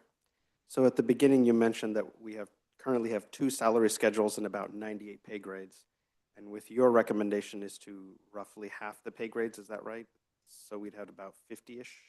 Oh, well, it depends. We're breaking it up a little differently in how you would use it, but less than what you have right now. So is it accurate to say it would almost half the pay grades? Let me go back and double check that, but definitely three quarters. Okay, all right, yeah. Yeah, it's not a gotcha. I'm trying to get a sense. Thank you. Yep. Thank you, Dr. Harris Mohammed. Ms. Rizzi? Ms. Rizzi? Thank you, Madam Chair. So I guess my question is, I mean, I really appreciate this work. Thank you. It's important as we are dealing with collective bargaining and with, complex issues that, we have not had to address before. I guess my question is, what would be the impact of any future collective bargaining negotiations? Would that still make it easy for us to continue with what you've recommended here? Yes, and that is something that we talked about during the course of the study too, is approaches for that. And this unified system should improve that moving forward. I'll look forward to someone explaining that to us. Thank you. Could you elaborate a little bit on how that would work? What would be the advantages of the unified system in conjunction with the collective bargaining process? Can you just touch on that just a bit? We can touch on that some. So one of the things that we find when we work with different divisions and school districts around the country when they have bargaining and they have a plan for each, and then sometimes plans within the plans, you end up internally with positions that are, while they're doing something different, And they end up at very different places on pay schedules. And so what we want to look at is if they're valued equally, they're working at the same level in the division, let's align them appropriately and consistently within the plan. And so that's what the unified system does for you. And the point factor system with the job assessment tool allows you to weight them all using the same tool. So that's another piece of it that helps you to do that. And then also, we also discussed different things within bargaining and the different approaches for bargaining. Thank you. Mr. Percival? Thank you, Madam Chair, and thank you for the presentation. I'm looking at the slide, the external review market results. I'm sorry, I don't have a slide number. This is some multi-dimensional data, and I'm wondering if you could maybe, I don't need a half hour on this, but just help me understand. Because it says we're competitive at the minimum starting salaries, and I see, for example, in the 50th percentile, 6.4%. Is that to say that at the 50th percentile, we are paying the average teacher 6.4% more than peers? No, we're looking at those salary ranges and the pay grades you have currently. So at the minimums of all of your pay grades, so of all of those 120 classifications that we pulled and did the research on average, those were 6.4% ahead of the market at the minimums of their starting, of the pay grades. Ahead of, what does the word ahead? Ahead of your other peers. So you're paying more at your minimums. Does that mean dollars? Yes. So if I'm paying a teacher $100, sorry, if the peers are paying $100, we're paying them $106. Yes. Thank you. Any other questions? I have a few, but I want to.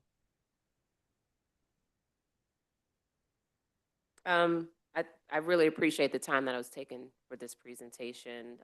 You can certainly see that there was a lot of work and effort, I'm sure, by you and the administration for pulling all this information together. So I don't envy whoever was a part of that process. So thank you very much.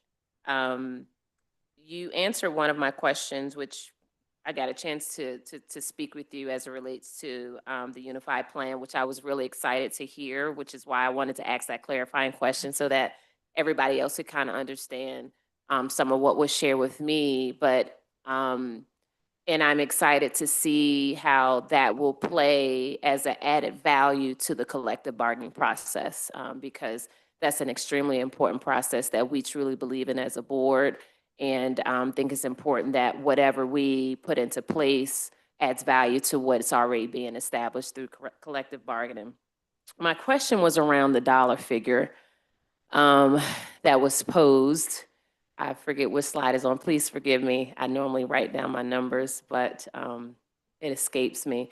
I think it was the $8.5 million figure. 8.7. 8.7. I was close. You're close. Yeah. I asked this question, but I think it's important to ask it openly, and this is probably more for Mr. Cameras than you or someone for the administration. Understanding what is needed to get us back on track or to start the process of getting us on track with this unified plan. Has this been accounted for in the budget? And if not, what are the plans in getting us there to accommodate for what's needed to start this unified plan? Thank you, Madam Chair. These are the estimated costs for 26-27, so that would be next fiscal year. That's the one that we'll begin to talk about in the fall. So if collectively we decide we want to pursue this, that's something that we would have to figure out how to budget for. I will note that that 5.9 million number, which, as the slide indicates, is about 2.2% of payroll, a good chunk of that, a little bit, about half, is already accounted for in our 1.17% step increase in our normal budgeting process. So that gets us, about halfway of the way there with that 5.9 million. But as we've talked about, this upcoming budget season is likely going to be a lean one. So we will have tough decisions to make, and we'll have to consider whether we're able to make this change at this time. Thank you. And then my last question is 1 minute. surrounding, I know that there were a lot of folks that you surveyed and got feedback from. Does this reflect a majority of those that were surveyed that are still a part of RPS? I know there's been a little bit of turnover. And so I just am curious to see if this is like, how real is this data? When was this data captured? So from the survey data, that was done back in the fall. And so there's been some change. I mean, staff aren't static. There has been some change. But I would say a vast majority of the folks that we talked to are still represented in that data. And you say the fall, the fall of 2024, correct? Yes. Okay, thank you. Mr. Jafari has his hand up. Mr. Jafari? Yes, good evening. I hope my volume is up.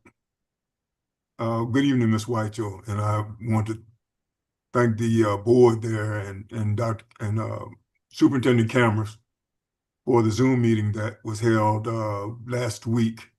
I found the information to be very informative, really, and very uplifting about where the division is at the present time. But I did have a question for Ms. Whitechel, and I wanted her to clarify, just to make sure that I heard this properly.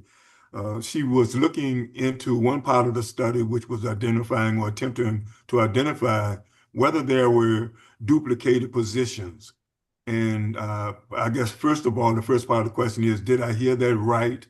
And the second part would be, what kind of methods can we identify to make sure that we're not overlapping or duplicating unnecessarily, which would also mean we're perhaps paying unnecessarily others to do things that another position is already accomplishing?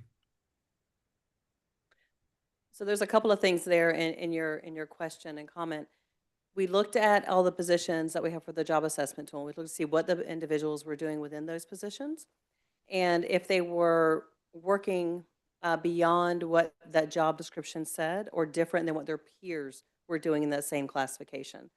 So example, you may have some managers that they were called managers across the board, but some of the managers are managing a program or a function where other managers were managing a group of people in an area. So it allowed us to better distinguish, to better align them within the pay system. We did not do, some of what I heard you talking about was led a little bit more to like a staffing study. What you have people do, how many are doing it, how many people do you need to do that position, and can you realign them? That falls more into a staffing study than it does into what we did. We looked more at what positions we're doing, did they align with their descriptions and their classification titles, and then made recommendations for adjustments where appropriate. Does that answer? Yes, it does, Ms. Whitechel. Thank you. Thank you. Dr. Harris Mohammed? Just wanted to say thank you for taking the time to meet with me. I think I went over your time that was scheduled, but thank you. You're welcome. Thank you. Anyone else? And as I understand it, we have one board member that did not have a chance to connect, but we'll ensure that have that opportunity to do so. Thank you so much. Thank you. Thank you. Next up, Dreams for RPS update. Receive update on Dreams for RPS Goal 3, early literacy data. Thank you, Madam Chair. Given the length of our agenda, I'm going to be brief with some fabulous news. So Matthew, if you could jump all the way to slide 4, that would be perfect. All right, early literacy. This is K1 and 2. For years, it has been assessed in Virginia by something called PALS, P-A-L-S.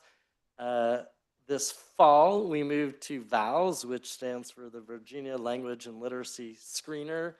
Sometimes it has an extra S for screener system, but typically we just call it VALS. This is a more robust, more challenging assessment. And so you see the drop from last spring to this fall, 65% to 51%. This was expected, and the entire state of Virginia saw a similar fall. This typically happens when you have a new assessment, particularly one that is more robust. What is really exciting is you'll see over the course of this year, we made up all of the lost ground due to the transition to the new assessment. We are back up at 65% with an increase of 14 percentage points. This is absolutely phenomenal. Kudos to our elementary schools, our K1 and 2 teachers who did an extraordinary job this year. If we go to the next slide, one thing I want to note, I circled in red the jump from the fall to the mid-year, 51 to 61%. The state has released data for the entire state for the fall and the mid-year. They haven't done the spring yet. It's just not done yet. But what we know from the state data is the entire state of Virginia, on average, grew 6 percentage points from fall to mid-year, and we grew, how much? 10, 51 to 61. So almost double the state's growth. We are making that incredible upward trajectory. It's really quite astonishing. And then also, if you go to the next slide on 6, we have all of the subgroups, the individual grades, and then all of the reporting subgroups. You can see almost all double-digit gains, and some in the 20s and 30s. Really phenomenal work. And then if you go to the next slide, if we look at the individual schools, cluster 1, a few that we just have to shout out. Cardinal Elementary at plus 27. I see Principal Abrego Meneses back there. Let's give it up to him and his amazing team at Cardinal. We got Fairfield Court at plus 30. I don't know if Principal Wright is here, but she's not, but we're going to give it up to her and her team as well. We got Miles Jones. What district is Miles Jones in? In the same district as Cardinal, the 9th district. Okay. Thank you. Plus 28%. And as you can see, everybody was up, really strong performance. Then if we go to cluster 2, also very strong performance. Broad Rock Elementary, plus 27. Red, plus 22. J.L. Francis, plus 19. Overby, plus 16. Oak Grove, plus 14. I do want to note Amelia and RVA, you see negative numbers. The N sizes for them are so tiny. You just lose one kid and it throws everything off. So I don't want anyone to read anything into that. I actually think they're both doing some strong work. But again, really phenomenal gains this year across the board. And we are really excited because what we have found is the learning that we're seeing in our kiddos is sticky, meaning we're seeing it from K to 1 and 1 to 2, which means we are likely to see it in 3rd grade next year, and that is our big goal around improving reading proficiency in 3rd grade. So still lots more to do, but just a phenomenal congratulations to our elementary principals, literacy coaches, reading specialists, and of course, our elementary teachers, K1, 2, the whole group. With that, happy to take any questions. We'll start with Ms. Ricard, then Mr. Farouk, and then Ms. Burke. Thank you, Superintendent Camrus. As a parent of a 1st grader, I just want to thank the teachers for their work this year. Our daughter went through several risk categories in her journey, and I feel the curriculum is more rigorous. I saw it compared to my other 2. And so I'm excited to see where she ends up as a learner because of it. So 1, it does not surprise me that we started so low, but I just really want to thank our teachers across the district for their work in having to do this new curriculum. It's harder. They're asking their children to do more, but I know we're going to end up in a much better place. Thank you, Mr. Farouk. Thank you, Madam Chair. Mr. Camrus, as the slides mentioned, we shifted from one instrument to a new instrument, so we saw a dip. Definitely not want to take away anything from our staff and teachers who work so hard. I'm also curious if some of it was that the students are and the staff are getting used to this new instrument. Is that part of it as well, or do we think all of this gain is from just, better curriculum, things Thank you, Madam Chair.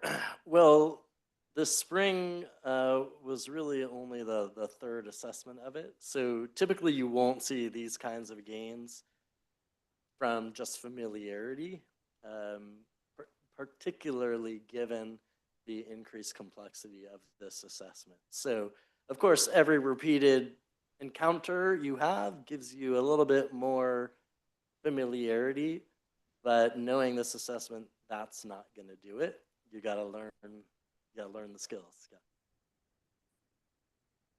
Ms. Burke, Dr. Harris Muhammad, and then Ms. Rizzi. Thank you, Madam. Yes. Thank you, Madam Chair. This data is absolutely outstanding. I'm incredibly proud of the gains that we are seeing. This data speaks for itself. From my observation, it is clear as I go to the schools, everybody's talking literacy.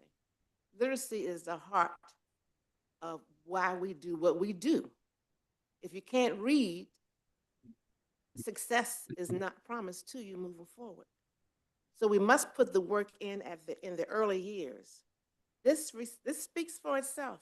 I am overjoyed, and many thanks to all the teachers. It is, when you go into schools, the conversation is about literacy, literacy, literacy.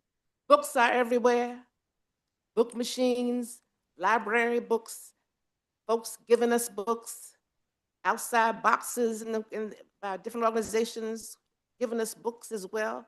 So the expectation across the board in our community of the city of Richmond, as well as within the schools, is that literacy is first.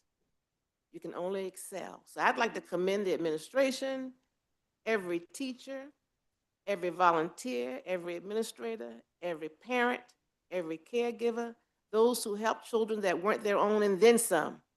Well done. This is how we soar. This is how we get to the place of being accepted that in Richmond Public Schools, we are one of the best and then some. So when we outshine the others around us, that's what I'm talking about. I'm very pleased. Thank you. Thank you. Dr. Harris Muhammad.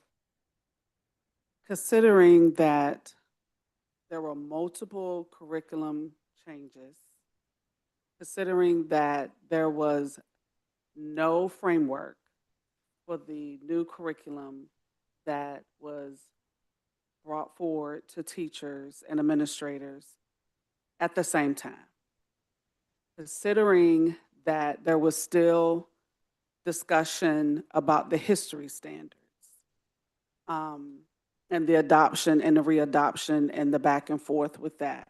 I'm saying this because under all of that very public state pressure, our students, under the guidance of our teachers and our building administrators, performed.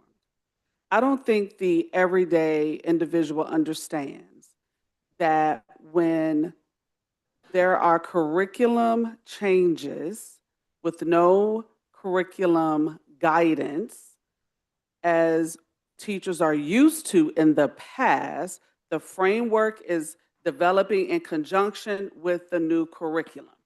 This did not happen the past couple of years. And so our students are to be commended for the work that they have done. Our teachers are to be commended because they pulled together across the division. I know they were talking to their colleagues across the division. This was not just an RPS thing. This was the entire state of Virginia in turmoil educationally. But we still pulled together to make sure that we made the priority our students. And so it is very difficult to teach new standards under any umbrella without a framework, without guidance. And so I just applaud everything that has been said. I do agree with, yes, there is work to be done. We're not where we are, but we could have dropped much further had we not remained the focus of literacy being the focus. And so I just encourage our division to continue to push our staff to be a part of the summer institutes where they review the assessment questions. There's not enough people of color in the room. I said that. It's not, because I am in the room. And so if we can continue to encourage that and have advocacy for our division, to make sure that we have people in that space to ensure that the questions that are developed, that are unpacked, are equitable for all students, regardless of their zip code. So thank you. Thank you, Ms. Rizzi. Thank you, Madam Chair. Certainly, this is something to celebrate. You know, literacy is also can be traced to a direct line to critical thinking. It's interesting that language decoding is not that much different from, you know, actually working out math problems. I mean, so literacy itself impacts all subject areas and our students' performance in those subject areas and their ability to excel in those subject areas. So this is vitally important, and I'm so happy to see these improvements. I want to go back to Ali's question. What I'm looking for is some indication of what may have changed this time around besides, you know, adjusting to the new system. To what do you attribute these gains, Mr. Camerson? Are there any strategies that we should look at ramping up in the future? Mr. Camerson. Thank you, Madam Chair, and thank you, Ms. Rizzi, for the question.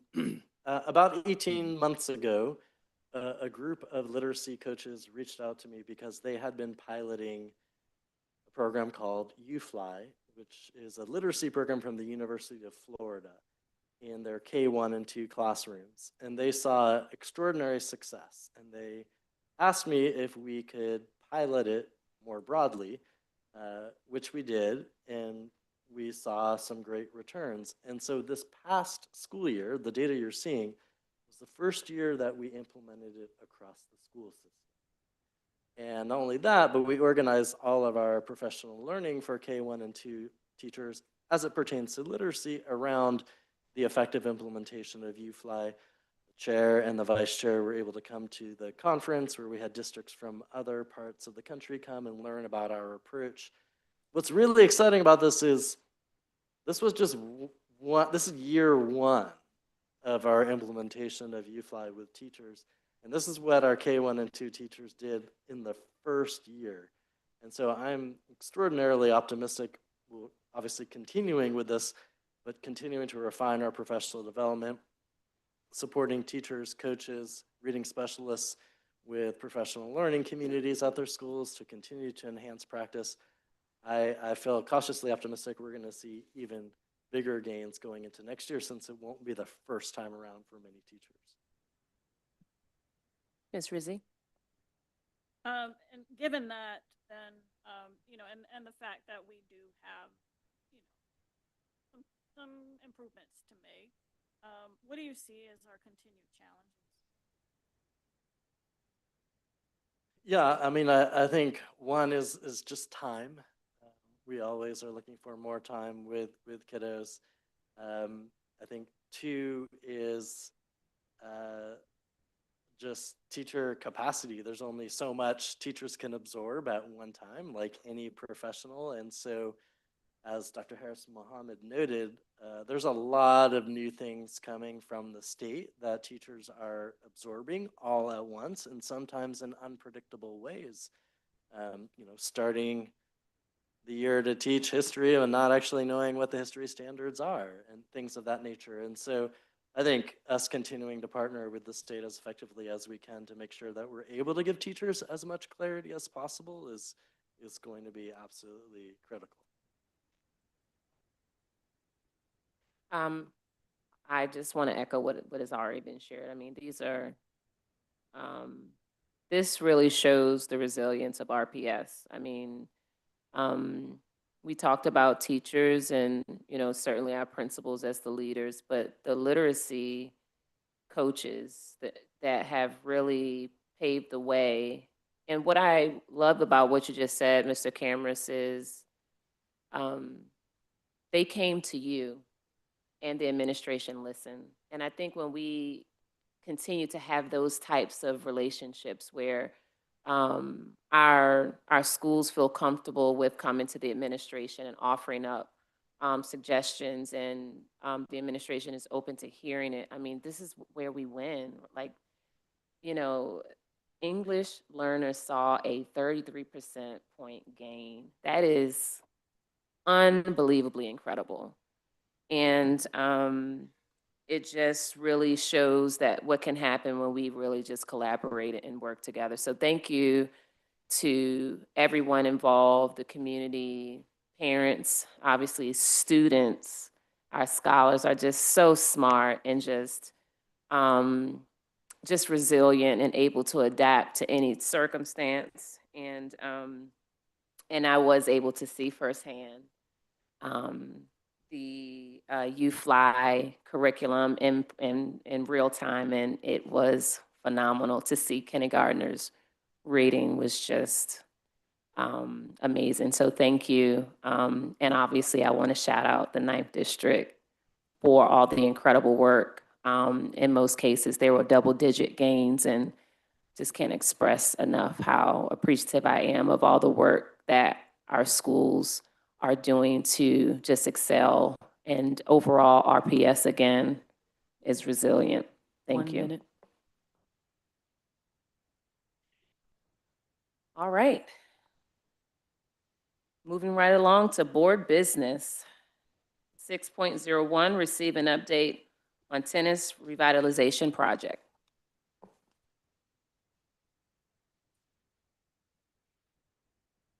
Mr. Cameron. Thank you, Madam Chair. Just pulling up the document. Give me 1 second. As you can see, as was uploaded, is a revised proposal from the group of local leaders who are hoping to build a tennis center, including a Hall of Fame for Black tennis players here in the city of Richmond. I won't go through the whole presentation. It's not my presentation. It comes from them. But this proposal is to build this on the field at Lois Harrison Jones. We've also uploaded the land assessment for that land in terms of the value of the land. And so we have been in some discussion about what this group of leaders and their organization could do as potential compensation if the school system were to surplus the property to the city and the city were to then move forward with this project, or if we were to lease the land to this organization. And so you can see there's a set of improvements that they are proposing to make, refurbishing the tennis courts at J.B. Fisher, J.L. Francis, Mary Munford, J.H. Reed, Lucille Brown, Henderson, Albert Hill, T.J. and Armstrong. Also give access to RPS students to tennis clinics, along with support to develop tennis programs across our schools, a number of other benefits they've laid out here. Not asking the board to make any decisions tonight, just wanted to get this latest proposal in front of you for your consideration. And we have Mr. Cantor here who can answer any questions the board may have about the proposal. With that, Mr. Cantor, I'll ask you to come on up. Good evening.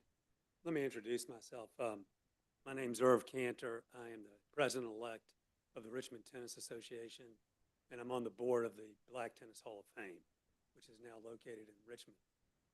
And I'll answer whatever questions you have, but let me go up to 100,000 feet with you guys.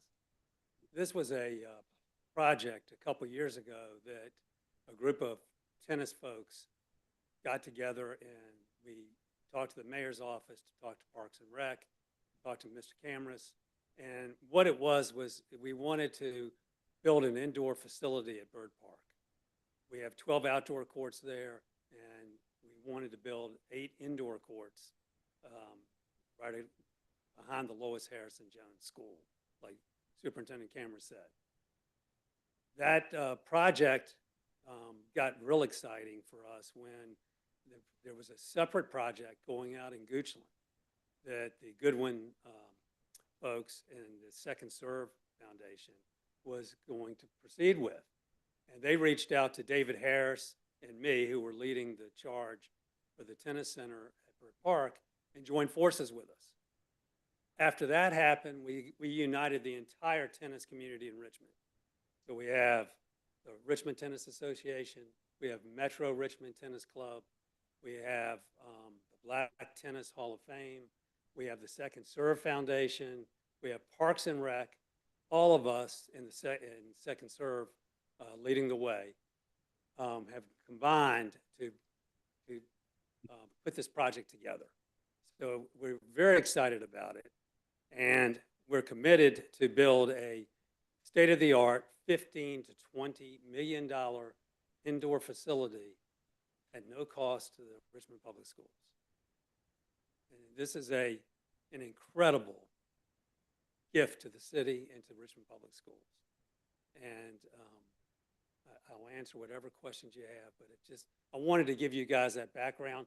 My history is I ran the courts at Byrd Park in the early 70s, in the heyday of Richmond tennis. We had a number of nationally ranked juniors that came out of Richmond. We have, in fact, one of those juniors is being inducted into the Black Tennis Hall of Fame in September. On September 20th, Junie Chapman, who grew up at Byrd Park, is being inducted into the Black Tennis Hall of Fame, which is relocated to Richmond 3 years ago. And we're not creating the Black Tennis Hall of Fame. What we're doing is we want to house in this one facility the Black Tennis Hall of Fame, the Richmond Tennis Hall of Fame, which the Richmond Tennis Association has, and Metro Richmond Tennis Club, all in one place. And we also have, as part of our $15 to $20 million budget, we intend to hire, we put in place hiring a staff of tennis instructors that will be revitalizing tennis in the inner city of Richmond. And this is going to be a tremendous boost to the Richmond Public Schools students. And I predict if we can get this done, we will have another Arthur Ashe coming out of Richmond. By the way, I'm a 12-year Richmond Public Schools student. I went to TJ High School. So anyway, I'm here to answer whatever questions you guys have. Ms. Rizzi, Mr. Hedgepath. Thank you, Madam Chair. So, I'm very familiar with all of this and the nuances included. And I would just say, I mean, we're working on this, but to imply that there's no cost to us might be a little bit of a stretch just because of the value of the property, which is equivalent to what you plan to spend almost to have the property built. And so I just wanted to just kind of highlight that that's why some of this is not, it's not a complete no-brainer, right? We have to think about this in terms of what's going to be best for our district. Thank you. Thank you, Mr. Hedgepath. Thank you, Madam Chair. Thank you, Mr. Cantor. Appreciate the presentation.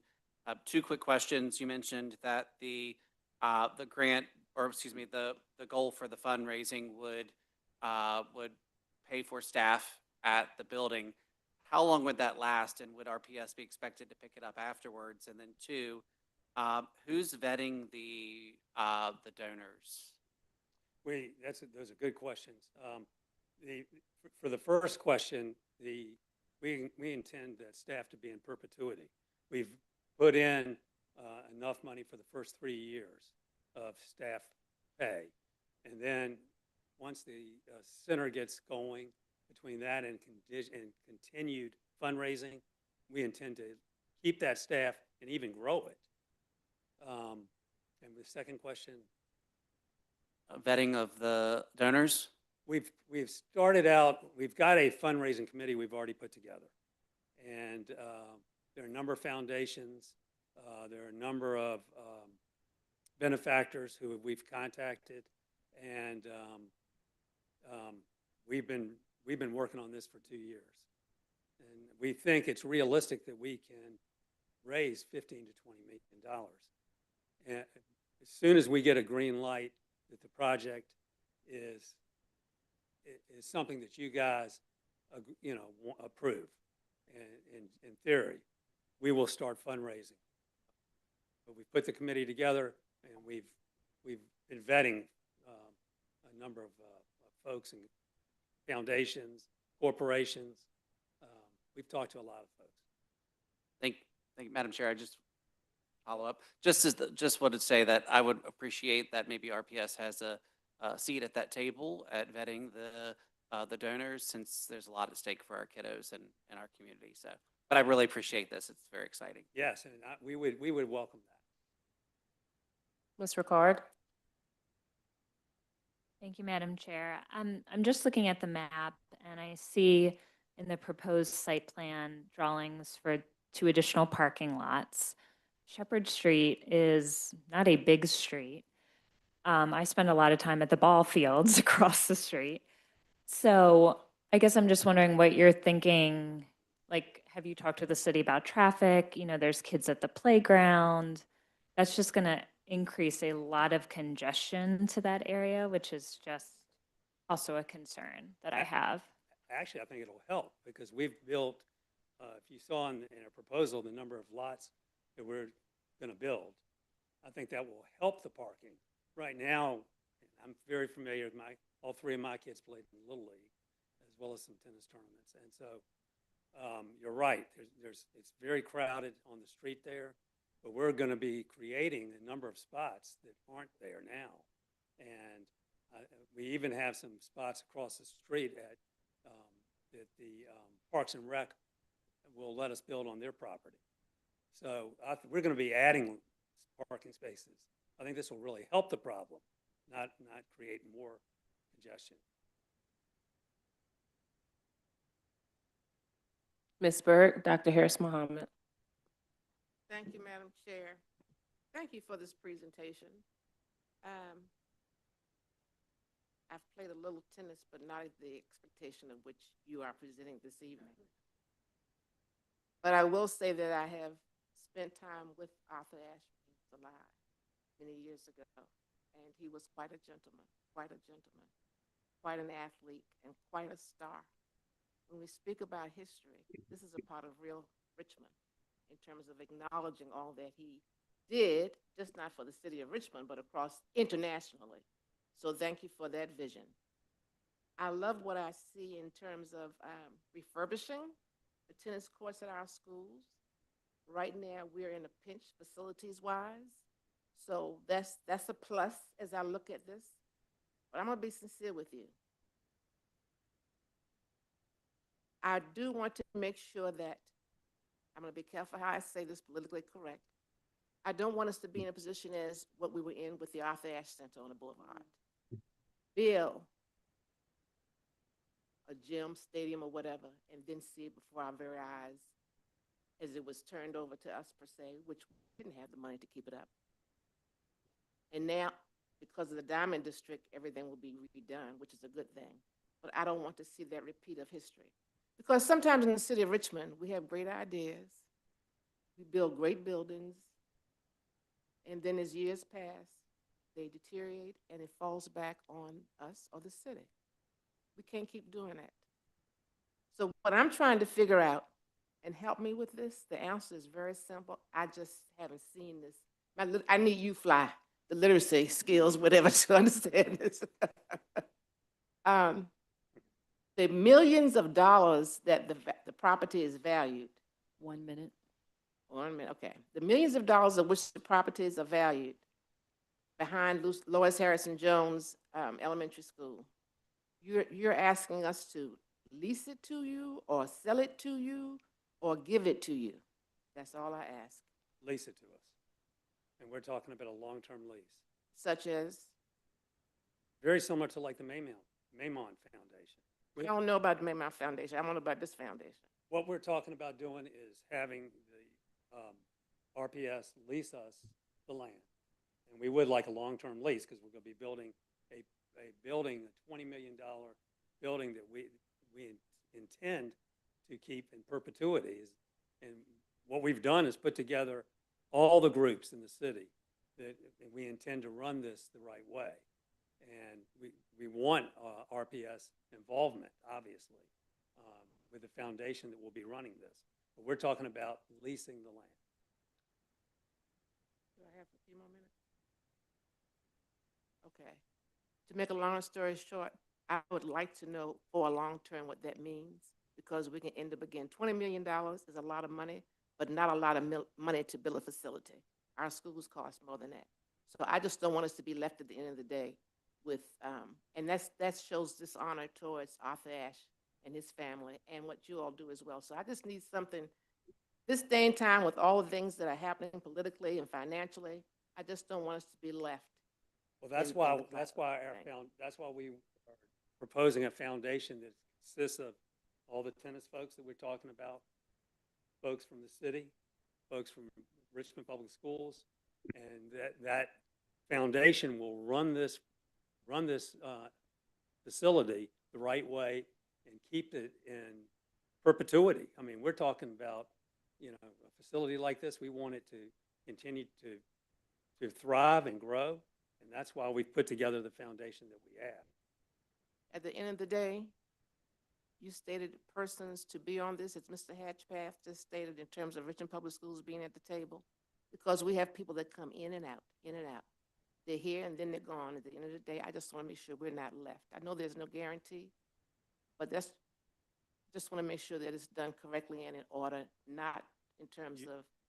You're preaching to the choir. I totally agree with you. Okay. And that's why we've been so careful about the team we put together. Is that, we put together a team that can run this the right way. Team according to what you expect. Well, it's what, since this is a tennis facility, it's mostly the tennis folks that we put this together with. And I understand that. I just want to make sure the people, those children that you are serving, get that opportunity. Oh, absolutely. Your children are our children. We're doing this for your kids. Dr. Harris Mohammed. Yes, I just wanted to ask a couple of questions. One, what does the outreach look like for students, Black and Brown, Indigenous people of color in high poverty areas in the city? The city of Richmond is one of the areas that have the most housing developments, high poverty, high crime. So what does the outreach look like to connect with those students who, and there is no history in their home of tennis? Can you talk a little bit to that? Thank you. Yes, when we created this proposal, part of the proposal was to teach the outreach. When you say outreach, teach people for the Richmond Public Schools how to teach tennis. Give clinics in the areas that right now are not being served, to start a excitement for tennis, because tennis brings with it everything. I mean, it teaches you responsibility. It gives you great exercise. It's the healthiest sport there is, according to all the studies. And I worked with, by the way, Ms. Burke, I worked with Arthur Ashe's father when I was at Bird Park, and I'm a big fan of Arthur Ashe. And David Harris, who's my partner. This is my time. Come on. I'm sorry. It's my time. Anyway, I was getting back to time. that. Come on. We are a team. I'm sorry about that. I'm teasing her. Don't worry about it. I'm sorry. But that is really what our outreach is. We intend to not only give clinics, but then teach others how to teach tennis. We want to get, and we need to, there's been no involvement. When I worked for the Richmond Tennis Patrons back in the 70s, we did that. We were stationed in Bird Park, but we went to some of the other schools. We went to some of the other playgrounds, and we taught tennis. We put up nets sometimes in courts that didn't even have nets. And so you're right. But that is exactly what we put in the proposal. So thank you. So you told me what you do. But we're thinking about families, and I appreciate that. Thank you so much. Because outreach doesn't look the same in no part of the city. And so we have to be intentional. I'm recommending, I'm encouraging for us to be intentional, for your team to be intentional about connecting. Of course, every child is not going to like tennis, like football, all of those different things. They just don't, and that's okay.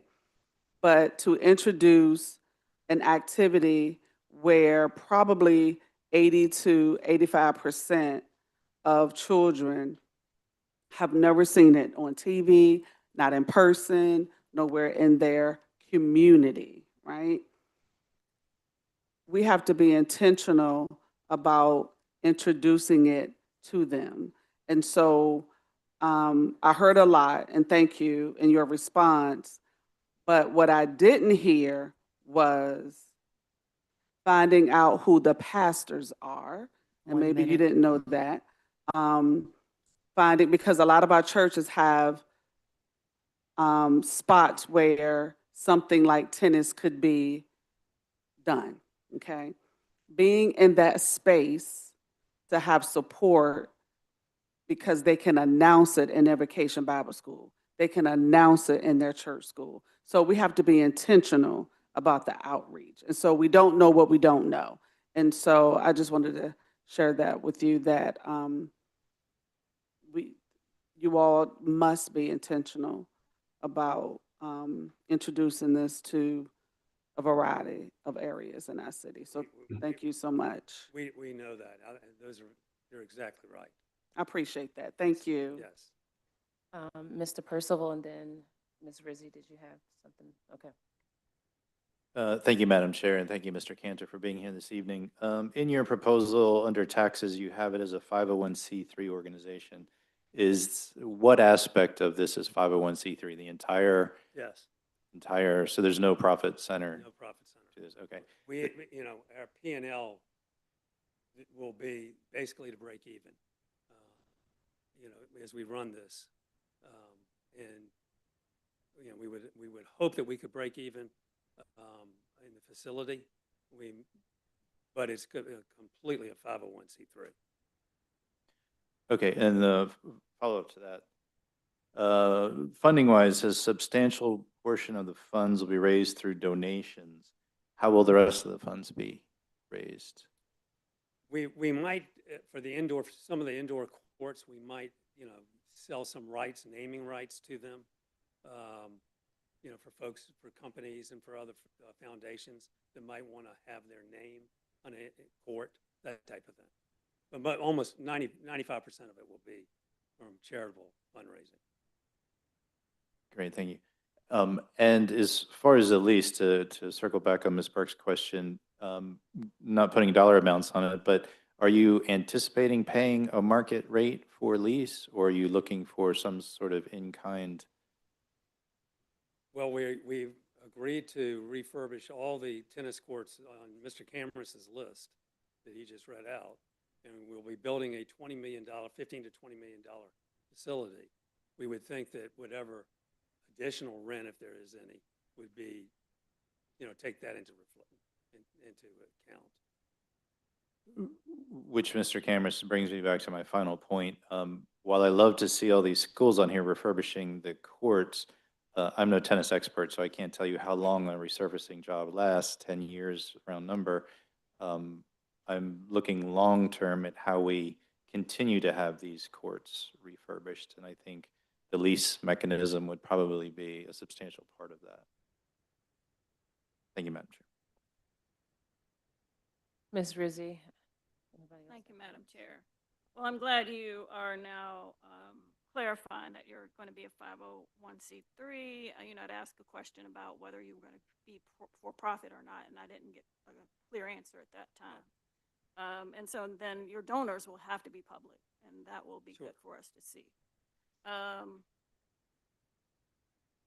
The fact that we're saying that tennis hasn't been promoted in the inner city, you know, that frustrates me since my son spent every single summer since he was 5 years old teaching tennis in the Big Five and spent time there, he and his father, and has also conducted quick start tennis, clinics around town. There are photos of me helping with quick start clinics, right? And so this work is being done. Has it taken off? I think there are a lot of questions for why it has not, but there are tennis courts in Richmond at our schools that have been refurbished and still don't have tennis programs. And so those are things that we need to think about as we go through this. There was something else, and let me see, what is it? Oh, so 1 minute. I think that, thank you. I think that, we need to also know about what your fee structure is going to be, how you're going to, conduct selling court time, what that's going to look like, what time you're going to reserve for RPS students. So there are a lot of details I think we need to work out before we continue. Thank you. Yes. Thank you. Thank you for being here this Thank you. evening. Appreciate it. I have several questions. I'll try to make them brief. I think, appreciate the presentation. Certainly love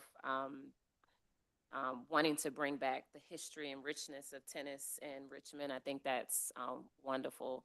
I used to be in tennis club when I was younger. I won't say how long ago that was. And so it's definitely something that keeps our kiddos moving and active.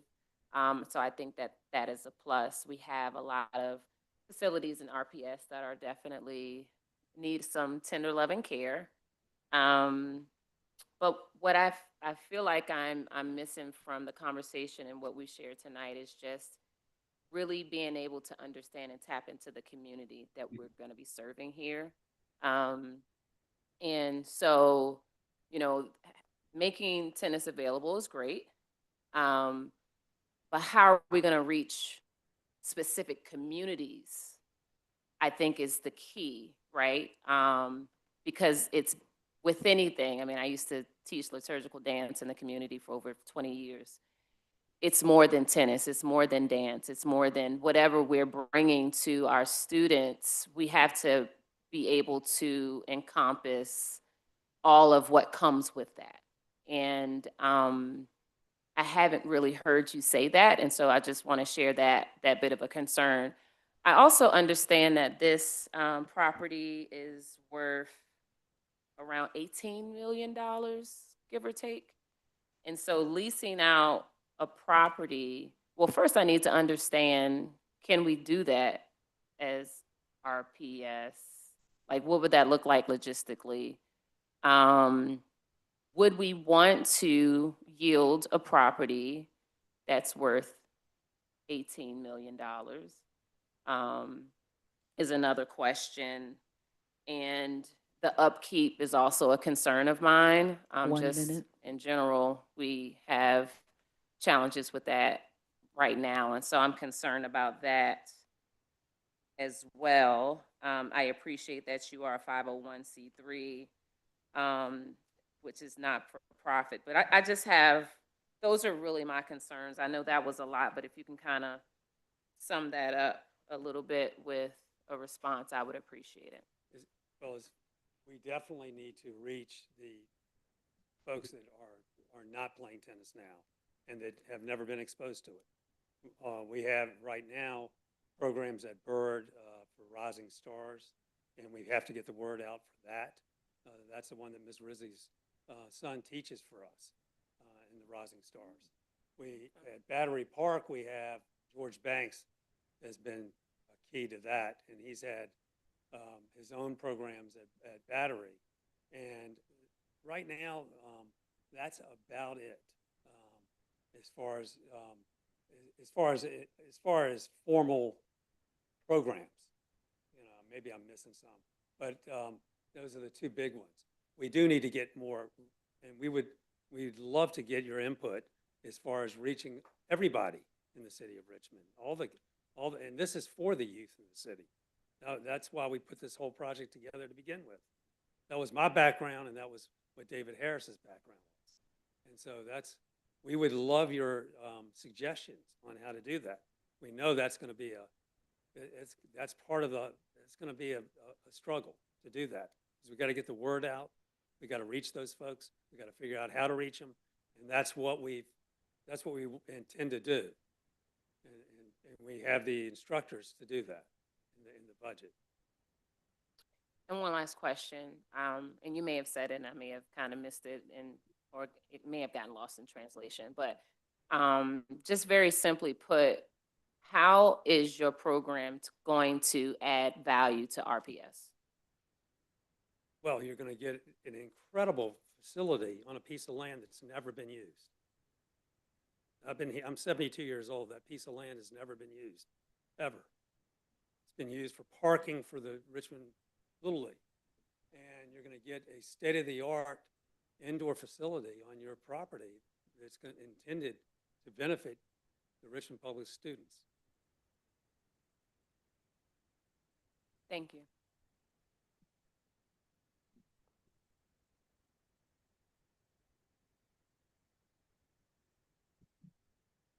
All right, moving right along, discuss renaming of Armstrong High School.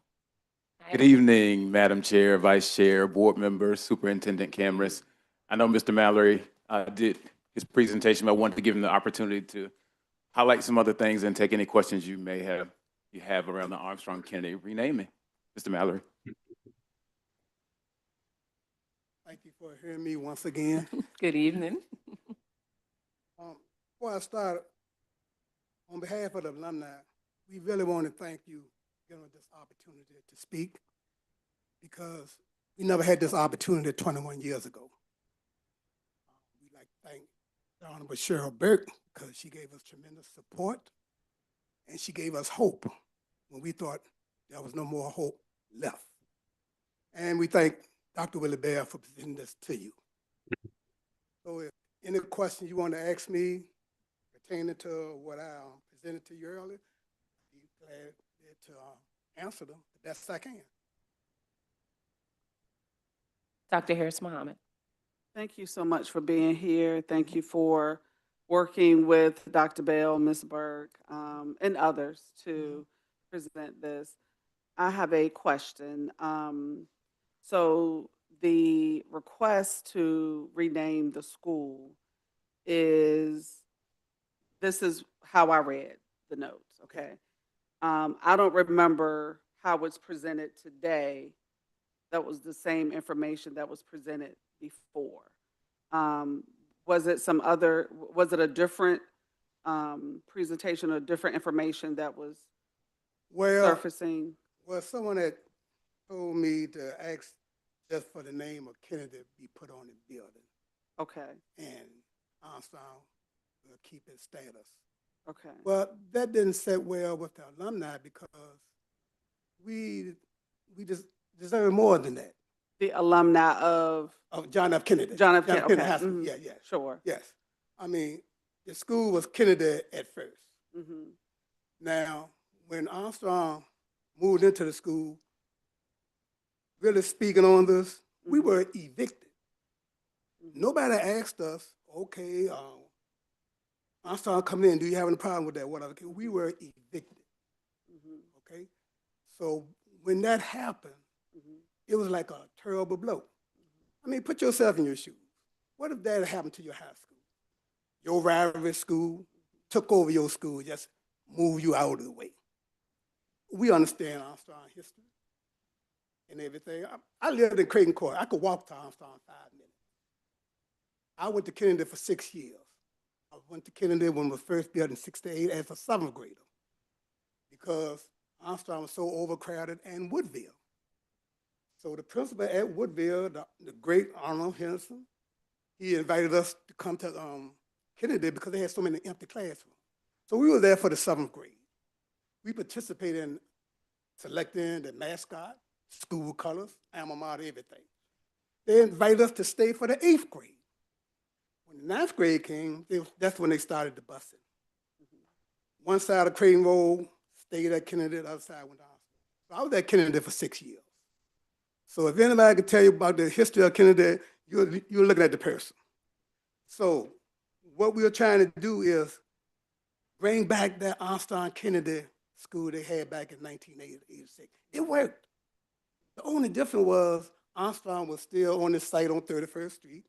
Kennedy was on 23rd Street, on 2300 Cool Lane. But now, since there's no more Armstrong on 31st, both schools will be under one roof. It worked in 1980 to 1986. So what we're saying is, okay, give us back now. I'll try to tell my alumni people, forget about putting the name Kennedy back on the building. That's not going to happen. Our biggest enemy of that was time. Okay, so let's get back what we had at first.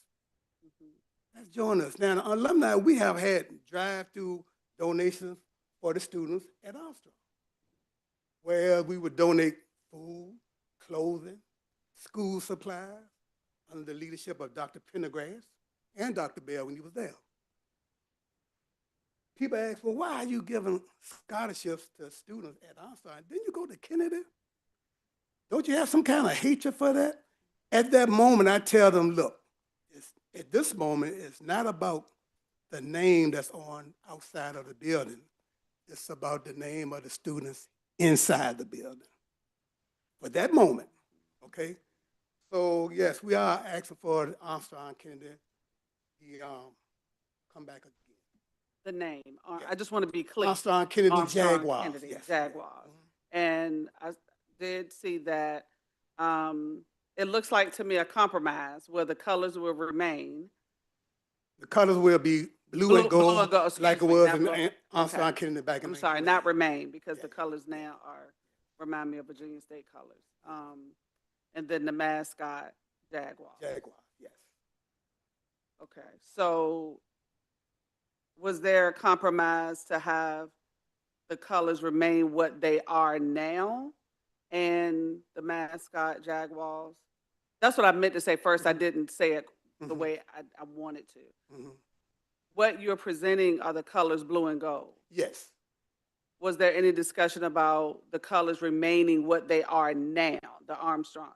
If the colors remain what they are now, which would be orange and blue, it would be Armstrong Wildcats. We will have nothing but the name Kennedy on the building. But the mascot would be Jaguars. No, because mascot would still be the Wildcats. You see what's going on here now? No, what I'm Okay. saying is this. Was there any discussion if the name change was Armstrong Kennedy? I see that the suggestion of the mascot for the mascot is to be Jaguars. Yes. The colors blue and gold. Yes. But what I'm hearing you say 1 is minute. to maintain the unity and the collaboration. But the only thing so the colors are not a replica of what Armstrong is. That's what I'm saying. When they started Armstrong Kennedy, the blue represented Armstrong, the gold represented Kennedy. Kennedy's colors were scarlet and gold.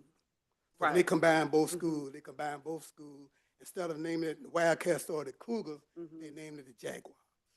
That's what we're trying to get now. Understood. Thank you. Understood. Thank you. Can I also clarify the question? The presentation that we did was basically how the renaming process goes. We gave a little bit of history around Armstrong and Kennedy and also what the potential costs could be. And tonight their goal was to share what the specific ask was for. And so again, to change the colors and also change the name and mascot would incur a cost. Ms. Rizzi? Thank you, Madam Chair. So my father went to Armstrong, would have come out in 67 had he not been drafted. There is a sizable amount of people that age who really love the name Armstrong. How do you plan to engage them and talk to them about this in a way that also recognizes the very long history of Armstrong, going back to when it was located in Raz, right? And evidently there was a building before that. So, Armstrong has a very long history, and it's, much longer than the 6 years that you're talking about, right? And also, what's the other question? Oh yeah, so there was Jefferson Huguenot with, right? So we no longer have with. Right. But suppose a group of parents or a group of, not parents, but community members say, hey, we want to do Jefferson Huguenot now because of that. That was the other, like, corporate school. I mean, I think that we also need to think about the precedent this sets, just in case there are people who were a part of that say, hey, we love that one. Why can't we change the name back to that? I don't know. But, yeah. But doing those consolidations, it was Jefferson Huguenot with, it was Marshall, Walker, and it was Armstrong Kennedy. The difference is now, if Armstrong Kennedy has been done before, it was proven it could be done and it worked. My mother went to Armstrong, went down on Lee Street. I have an older brother and older sister, they went to Armstrong. We was planning on going there as well, nice. However, Kennedy was built. Now, let's think about this. They tore down Armstrong to put housing there. Just think, if Kennedy was not built, where would they move Armstrong? East End School? Well, that's Franklin Military School there. Okay, so give us a fair shake. Give us a fair shake. Armstrong Kennedy was done before. Question is, why can't it be done again? We were evicted from our school. We were evicted. We're just trying to get that back. Thank you. Ms. Byrd?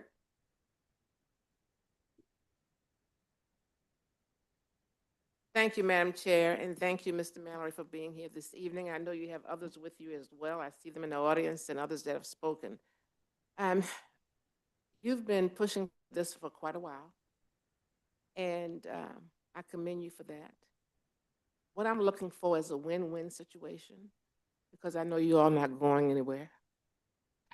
You're not going anywhere. And to be sincere, we have so many challenges right now at Armstrong. It breaks my heart.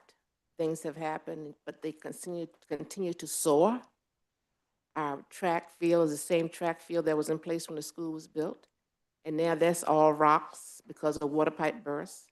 Inside the school, things have happened because of a water pipe bursting that we have no whatever to address, but it will be addressed. The superintendent's going to look into that this week. Dr. Newbill, I know, is working with the mayor. We've been working on this for the last 7 years. I will give kudos to the endowment project. I don't know how many persons in the Kennedy group are part of the endowment project, which has raised over hundreds of thousands of dollars, of which we've been able to put in place the big screens for teaching and learning. I can't think of the name of the screens. $10,000 for the students that just went to New York with their teachers. So lots been going on. So we commend you all. We have a beautiful new clothing closet, which brand new clothes. Thank you for all that you all have done over the years. And you do have one of the best parties ever, okay? Really, really, really, really, really. So we thank you for your commitment. I understand the part about the school. I was there at Chimborazo that night. The school board made the decision to change the name, to delete Kennedy completely. And that was one of the saddest days in the city of Richmond. That was terrible, because I know the next day when you all walked into Kennedy, trophies and things were in the trash can. But I have to give kudos to Dr. Bell, because he really has made an effort during his principalship, and Mrs. Carter as well has continued. So because there are showcases in the building, downstairs and up. So he's telling the story. My question is, and not for you to have on your shoulders by yourself, but my question is, and what I would like to share with my fellow board members, because however things unfold, I would like for all of us to be on the table together regarding this. My question is, number one, I don't want to see what happened to our current students at Armstrong, what happened to you all at Kennedy. As we make a move, nobody has called the children's name currently at Armstrong. Number two, Kennedy was birthed from Armstrong. Time. Because Armstrong was overcrowded. Madam Chair, can I get another minute since this is my district? If it's the will of the board, are there any concerns with her continuing?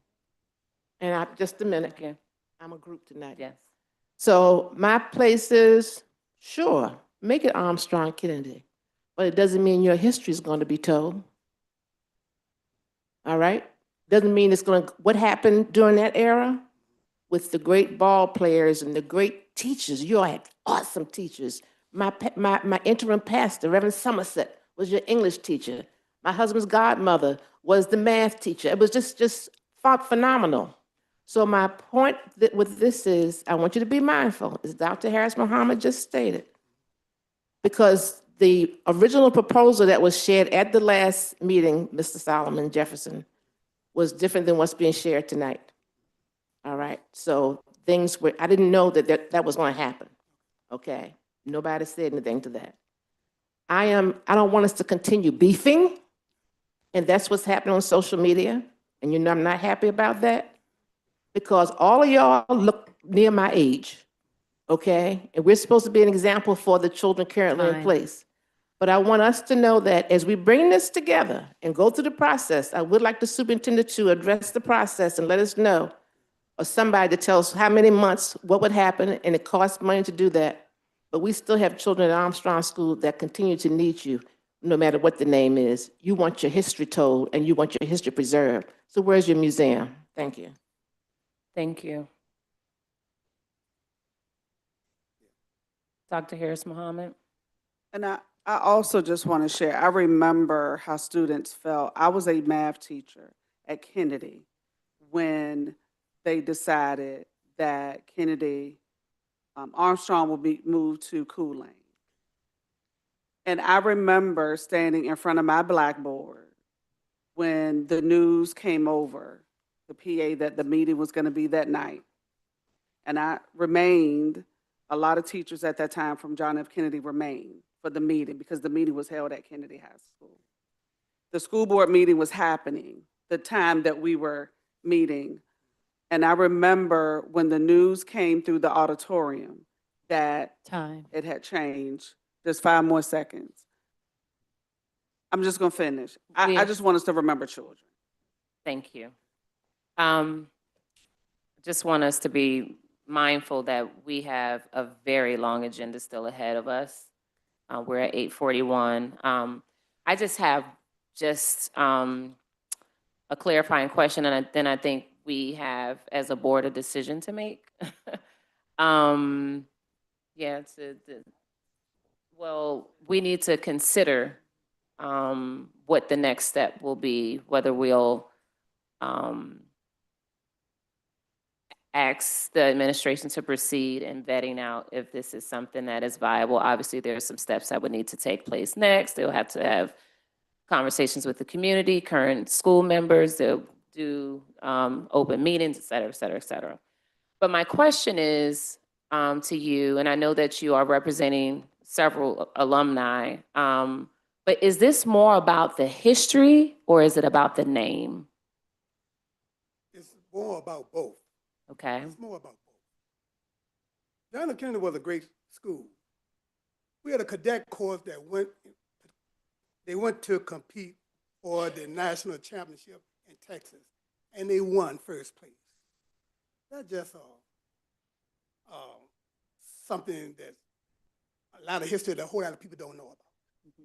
Okay, Kennedy's football team went to the championship in 2 years. I can go on and on and on. It's about the history. It's about the legacy. Yeah. It's about the community, we as a whole. When Kennedy opened up, the students, the seniors was only 4 years younger than the teachers. So we was there together. Our teacher was our parents. But that's how close we were. What hurt us the most was when they decided to move Armstrong in, why didn't they just go back to the name of the Armstrong Kennedy again? It worked. That's what we tried. Thank you. And I do believe that there's a shared responsibility to tell the story and the history, wherever that leads us. That's a part of our Dreams for RPS goals. The question is, how do we accomplish that? And that's up for discussion and up for consideration. My only other question is for the administration. I see Mr. Jafari's hand raised as well. Is in order to do the rebranding, how much will that cost if we were to move forward in this direction? I would say between $75,000 and $100,000. Okay, thank you. Mr. Jafari? Yes, thank you, Madam Chair, colleagues. Good evening, Mr. Mallory. Good evening, sir. As I listen, I hear a number of different things, but what concerns me is, and I think it's also been echoed by my colleagues, is that there may be some bickering and there's going to be some pushback and forth as people advance their own positions. But I don't want it. I don't think we're there right now to decide exactly which way to go with this. With what I'm hearing, I'm hearing that there needs to be more resolve amongst the very people. This is almost like the third plan that I've heard for how they want this to come back. And again, we can't move forward like this. One of the biggest things that I do realize and recognize, having gone to Maggie Walker and experienced what happened at Maggie Walker, much of the same kind of thing happened. But I think what we're losing in this whole site is what the school meant to the community and what was taken out of it when all of a sudden it wasn't there anymore. It's almost like saying the people just stopped existing. And I think that's the real painful part that JFK, the Cougars that I talked to, I've talked to people that went to Armstrong as well. They're not resentful of it and they're willing to work along with it. But we have to find one plan to move ahead. And when we speak, we're going to have to be able to speak in such a way that we keep it alive in the community. Keep that history alive in the community because nobody, no community should have to deal with a situation where you go to bed one night, there's a whole group of people, and the next day they're all gone and nobody talks about it. It's like it's erased from history. And all too often we talk about marginalized. That's what being marginalized has meant in the city of Richmond. And you can take it from this green dragon. I know what that means. And just like you, Mr. Mallory, I tried to stand in there and fight against that for years and years. But where do we go?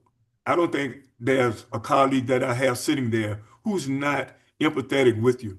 But we have to have one voice when we move ahead, and we have to have one plan that's going to work for everybody. Thank you, Madam Chair. Thank you. Thank you.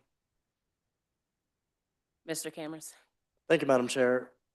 At this point, it would be helpful to hear if there's a consensus from the board as to whether to begin a formal process to rename Armstrong High School. Your policy 6-2.9 governs that process. It begins with a public notice of the school board's intention to rename a school. And then there's a minimum 1-month public comment period, a requirement for 2 public hearings within the community where the school is located, the opportunity for members of the public to submit names in writing. Obviously, this body and previous iterations of it have done a number of renamings over the last several years. My guidance to the board is if you think there is a good chance that you would end up renaming the school, then I would proceed. However, if there is not a consensus for that at this time, my guidance would be to not do so.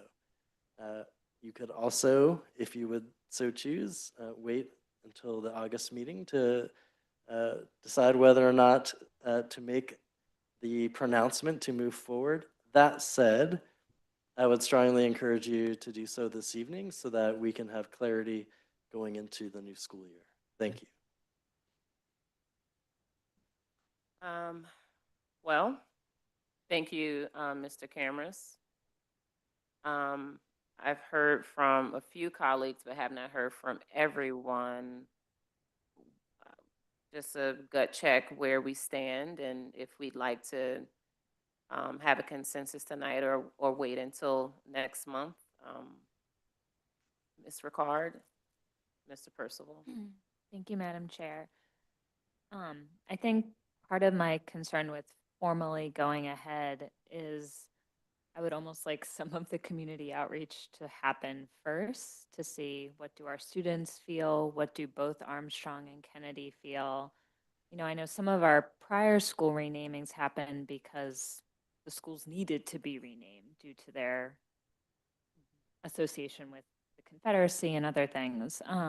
But this, it to me feels not as clear, the reason for it, at least understanding where all sides of the community stay. So I don't know if it's possible to do a survey prior to.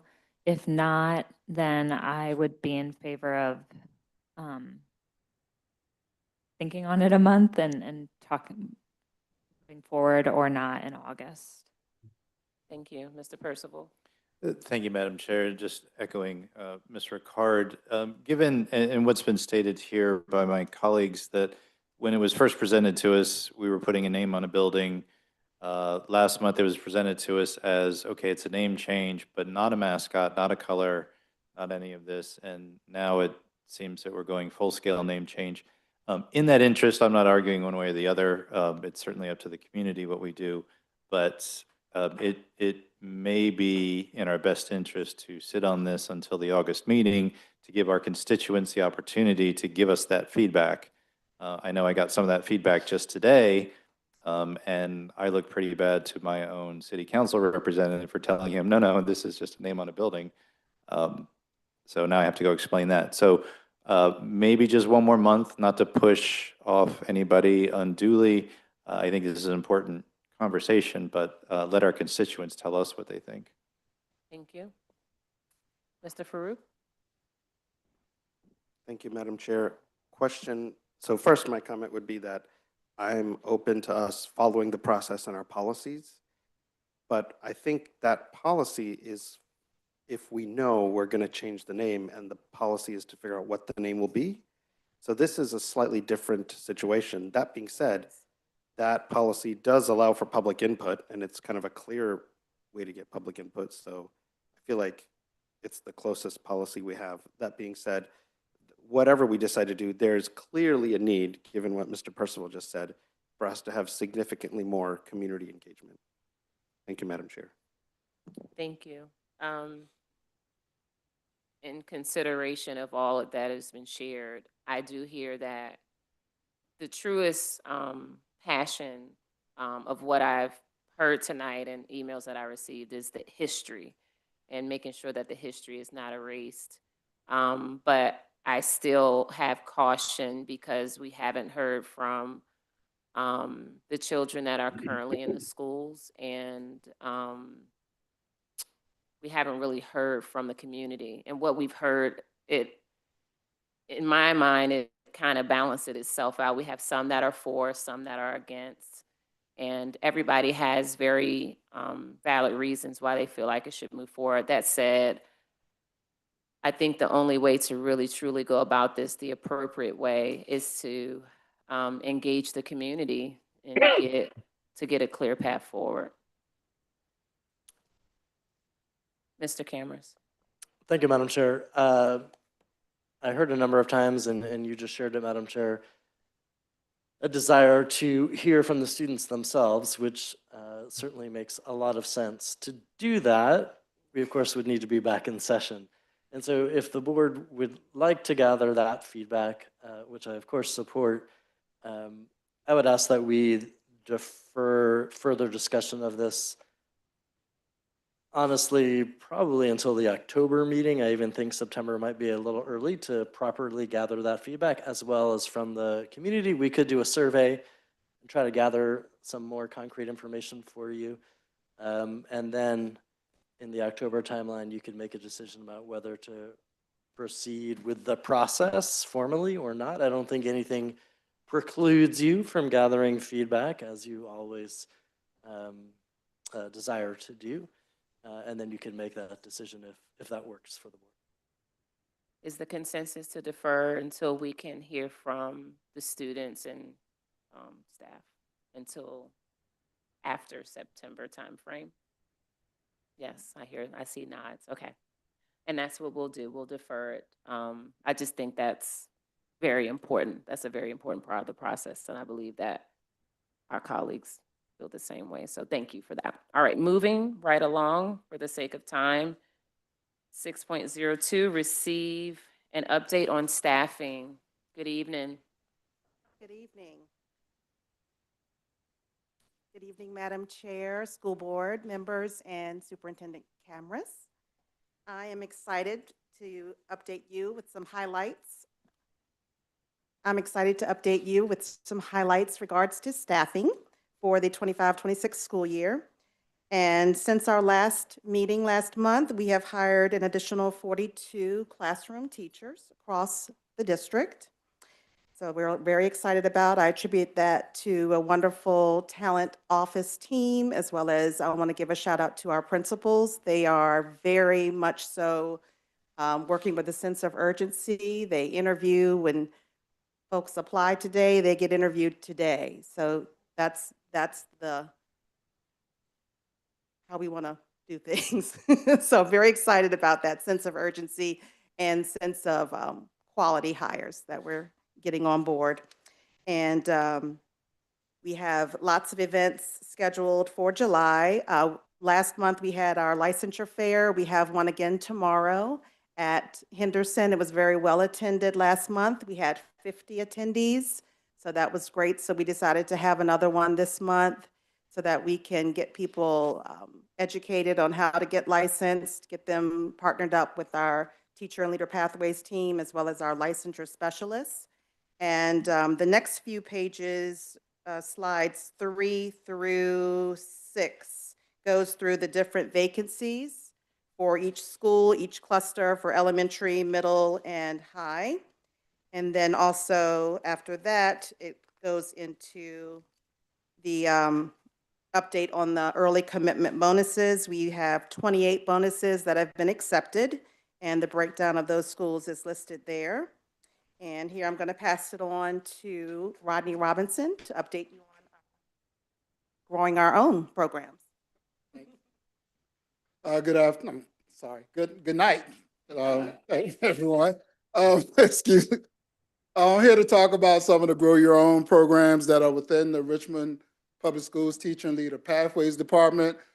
We call our Grow Your Own program SEED, which stands for Supporting and Empowering Educator Development. 3 main goals of our department. One is promoting internally RPS employees, increasing teacher retention, and expanding teacher leadership and recruitment. And with our SEED program, we currently have 5 tracks for those that want to become licensed teachers. We often talk about differentiation with students, but we don't think about that when it comes to adults and their needs. And so our goal right now is to we have 5 licensure tracks. Our goal by the end of next year is to double that and have 10. We want to be the #1 district in the state of Virginia for teacher recruitment and development. And I mainly want to focus on tonight one of our newest program, which is our associate teacher program. And if you look at the slide, it tells you how many teachers we're getting out of each one of these programs. But the associate teacher program is a program for those employees without bachelor's degrees. When we have licensure fairs, one of the biggest things we hear is that I don't have a bachelor's degree, but I want to be a teacher. And these are often RPS employees who've been around for years. And so this is a 2-year paid teacher residency, which leads to a bachelor's degree and a full Virginia teaching license, mainly focusing on elementary and special education general curriculum. This is a job-embedded coursework, meaning everything you do as a substitute long-term sub in the classroom will count towards your classwork. So therefore, you're not leaving work and going home and putting in 6-7 hours a night on the computer doing lessons. Everything you do takes into account the knowledge you already have and can demonstrate it, and it doesn't reteach you things you already know how to do. It just moves on to the next standard in the next class. And so during this 2 years, the teachers will serve as long-term substitutes with all the expectations of a full-time classroom teachers. They will get a 1-to-1 teacher pedagogical coach from our office. In addition, they'll be part of the new teacher support plan. And the best thing about this entire program is budget neutral. We're not adding a single dime to the RPS budget with this program. What we're doing is we're taking the allocated vacancy and we're splitting it. The vast majority goes toward salary, salary, benefits, and and benefits, which is a big deal to a lot of our middle-aged folks that are in this program. They have families, they have things they have to take care of. So having benefits, having sick days, these are things that are very important to them. And so because this is a budget neutral program, the average participant in this program is 37 years old. On average, they have 5 years of experience in RPS. We have one, our youngest is 24. Our oldest is, I'm never going to say a Black woman's age, so we're just going to say they're a little older. But in this role, we have instructional assistants, long-term substitutes, one family liaison, and 2 office associates who have been working in RPS for years who want to become teachers. And they all became highly recommended by principals and our long-term substitute coordinator, Angela Delaney. And one of the main things we're looking at as placements is we're looking at these high vacancy schools. So we put 5 at Miles Jones, 3 at Francis McClenny, and then we're actually using 2 to tackle our middle school vacancies because the elementary license goes up to 6th grade. And so that allows us to take some of those teachers and put them in those 6th grade math positions where they're comfortable. And so this is a really unique program. I'll be honest, a lot of eyes around the state are looking at us to make sure we get this right. But we're determined, my team, Ashley Bland, Jody Granger, they've been working phenomenally to make sure we're fully ready to go. And this is one of our newest programs. And like I said, our goal is to double the amount of Grow Your Own programs. Right now we have 5. Hopefully by the end of this week, we'll have 7. And then by the end of next year, we'll have 10. And so with that, also later on tonight, you'll be getting a contract about, you have to vote on everything above $25,000. But we're investing about $250,000, but that gives our students a classroom teacher, or 25 classroom teachers for 5 years. And to me, that's far worth the investment. So thank you. Thank you. Questions? Ms. Burke? Thank you, Madam Chair. Can Mr. Robertson come back to the podium? And thank you so much for your report as well. You know, this associate teacher program has been a long time coming. Yes. And years ago, there used to be a similar program in place. You probably weren't even born then. I remember it took place at Chimborazo Elementary School. And most of the teachers I had when I became principal, they went through a program such as this, similar.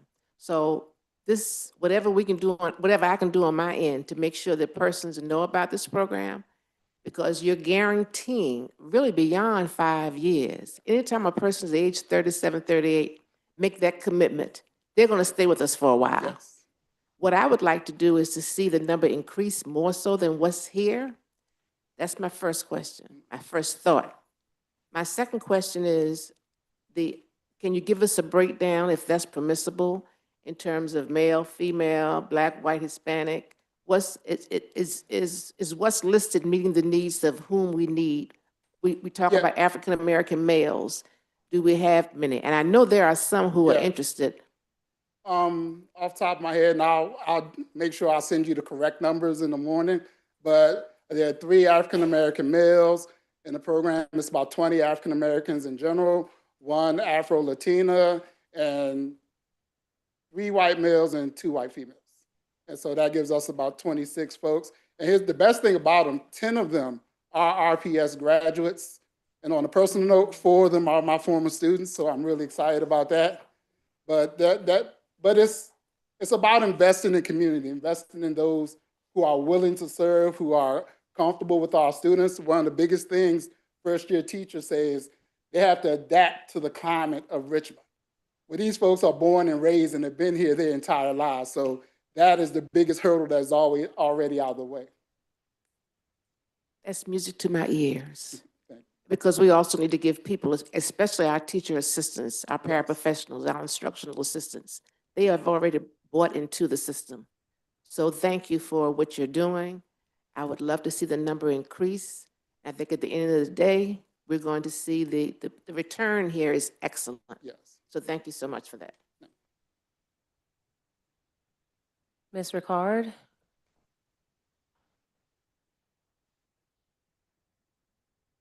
One of my questions was on the contract, because I saw that for Bloom Board later on. And so it's roughly 250 a year for 2 years. No, no, correct? 250 total. It'd be about 125,000 per year. Okay, Yes. got it. And so, thank you. Dr. Harris Muhammad and then Mr. Farouk. Yes, the question I have is for the superintendent. Maybe a month ago, and I can pull it back up in preparation for our staffing discussion that I knew was forthcoming. One of the questions that I asked was, and Mr. Robinson, this is not for you, this is for the superintendent, but you're more than welcome to remain standing there. How, in the staffing, I think it will help the board to understand out of the staffing updates, how many are long-term subs, how many are day-to-day subs, how many are licensed, how many, and out of those who are licensed, how many have a restricted license, how many have a conditional license, and what areas they can work in. The staffing updates I appreciate. But I've been asking for some time that data to be broken up. And so when we request a licensure, when I say we, the talent office, not the board, but when the talent office requests license for potential candidates or employees, they've already been employed with RPS. We're trying to match them with a license, right? Based on their official transcript or unofficial transcript. Telling us the staffing update is good, but things aren't always the way they appear on paper, because when we're placing Shonda in a classroom, we're placing her there, but Shonda may not be fully licensed. Shonda may have a restricted license, which means Shonda can she's restricted to a certain place. And so I know that answer cannot be delivered tonight, Mr. Cameron, but I did ask something similar maybe last month. I can pull that email because I haven't received the responses to the teacher survey and all of that. So I just wanted to take this opportunity to ask that question, if we can get that feedback. Thank you. Really quickly, Dr. Harris Muhammad, could you just maybe in a sentence or less share that just one more time so we can capture it on our running list, just to make sure that we keep it top of mind? And I can send an email. That'd but be perfect. Can I send an email? That Yep. that would be wonderful. Thank you. Yes. Mr. Farouk, thank you. Thank you, Madam Chair. Question for Ms. Haskins. So I am really gratified because I quickly looked through at the 3rd District schools, and I'm very excited to see the dramatic reduction in vacancies at Henderson. I know Mary Scott had some reductions in vacancies. So thank you so much for all the work of you and your staff. Thank you. My question is about the June hires and exits. It looks like between the hires and the exits, we have a net gain of 8. And so my question is I'm guessing that perhaps the summer is a high point for when we have exits. Are we over the exit hump? Do we still have more exits that might come? I think that we are over the exit hump, and I say that because our deadline has passed where our currently licensed teachers who have signed a contract with RPS, they cannot go to any other Region 1 district unless it's a promotion. So I think we are over that hump. Thank you, Dr. Harris Muhammad. Is that actually true, though? I mean, I know is it a code that they can't go to any other division? I'm asking because I know that we say that, but I have been told numerous times that is not a code. It is not law. It is something that we say. We have an agreement with our collaborative school divisions because the, you know, teacher may leave in the middle of the year and go to another for a lateral position. So I just want us to be clear that if it is the law, if it is the code, if it is something that the Virginia Department of Education has thus said in a code, or if it's what the Virginia General Assembly has stated, then we need to make sure that we have that in print. Us saying that they can't go to another division is actually not true. They can go wherever they want to go, Time. if it's lateral or not. So we just need to be clear. Thank you, Dr. Harris Mohammed. Any other thoughts? Thank you. Thank you. Okay, colleagues, for the sake of time, I wonder if we might consider deferring some of the additional items to our August board meeting and just putting some thought into it with Superintendent Cameras. He is in agreement that some of these items can be transitioned to August, namely 6.04, receive update on 4x4 school and advanced placements classes. Perhaps because this first read for policy committee recommendations and I'm sorry, my little notes. Perhaps for the first read contracts over 100,000, we can, email our questions, and then we will have open discussion in August already, because obviously we have to have a second read. And then all of administrative updates, we would also push to August. And then lastly, instead of discussing new business openly, perhaps we can email those after the fact. Are there any concerns to what I just suggested or shared? Ms. Ricard? So would we then not receive 8.04? Yes, we would wait. What he has proposed is giving us information via email and then having the actual presentation discussed in our August board meeting. Yes. This is a follow-up. Of course. How does this then impact the August agenda and September and October? I know we're also getting into budget season. That's my only concern. It's a valid question. Mr. Cameron? We need to be judicious about what we put on our agenda. Yeah. And just be mindful that this was a very ambitious agenda, as we only have one for July, and this was part of some of the concerns that was placed because it is very heavy loaded. Yeah, so this is something that as we move forward, we can consider when we think about whether or not it's a value add to have one meeting or perhaps continue with two. Mr. Hitchpath? Thank you, Madam Chair. Are there staff members here who have stayed all evening waiting for their presentation and have planned to do it that otherwise wouldn't have been here? I would hate to say now you're not doing your presentation and come back the next month. I want to be respectful of time. Mr. Cameron?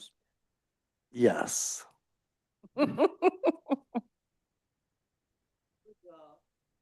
If I may, as a group of 10, I think we need to continue to think about what rises to the level of needing to be on an agenda versus what can be in a memo versus what can be in other information. It is a lot of time for staff to be here all evening away from their families, and so I hate to send them home without the opportunity to do their presentations. At the same time, I'm cognizant of the fact that there's a significant closed session and it's already 9:15. So we have an incredible team and they understand the the zigs and zags of governance, and so they will accommodate as needed. With that said,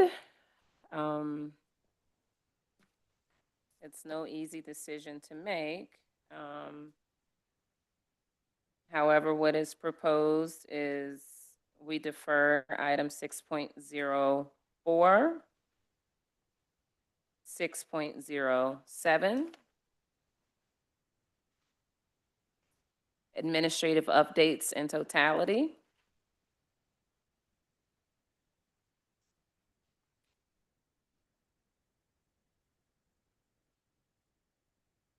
Eight point zero four, you'll email us information for us to discuss at our next session, and new business will be emailed instead. Dr. Harris Mohammed. Yeah, I didn't call that out. Yeah, I didn't call that out. So essentially, we would just receive an update for school opening for RPS 200, and then we would move forward to the consent agenda. I'm sorry. And Head Start, sorry. Head Start. Mm-hmm. That's correct, yeah. Mr. Cameron.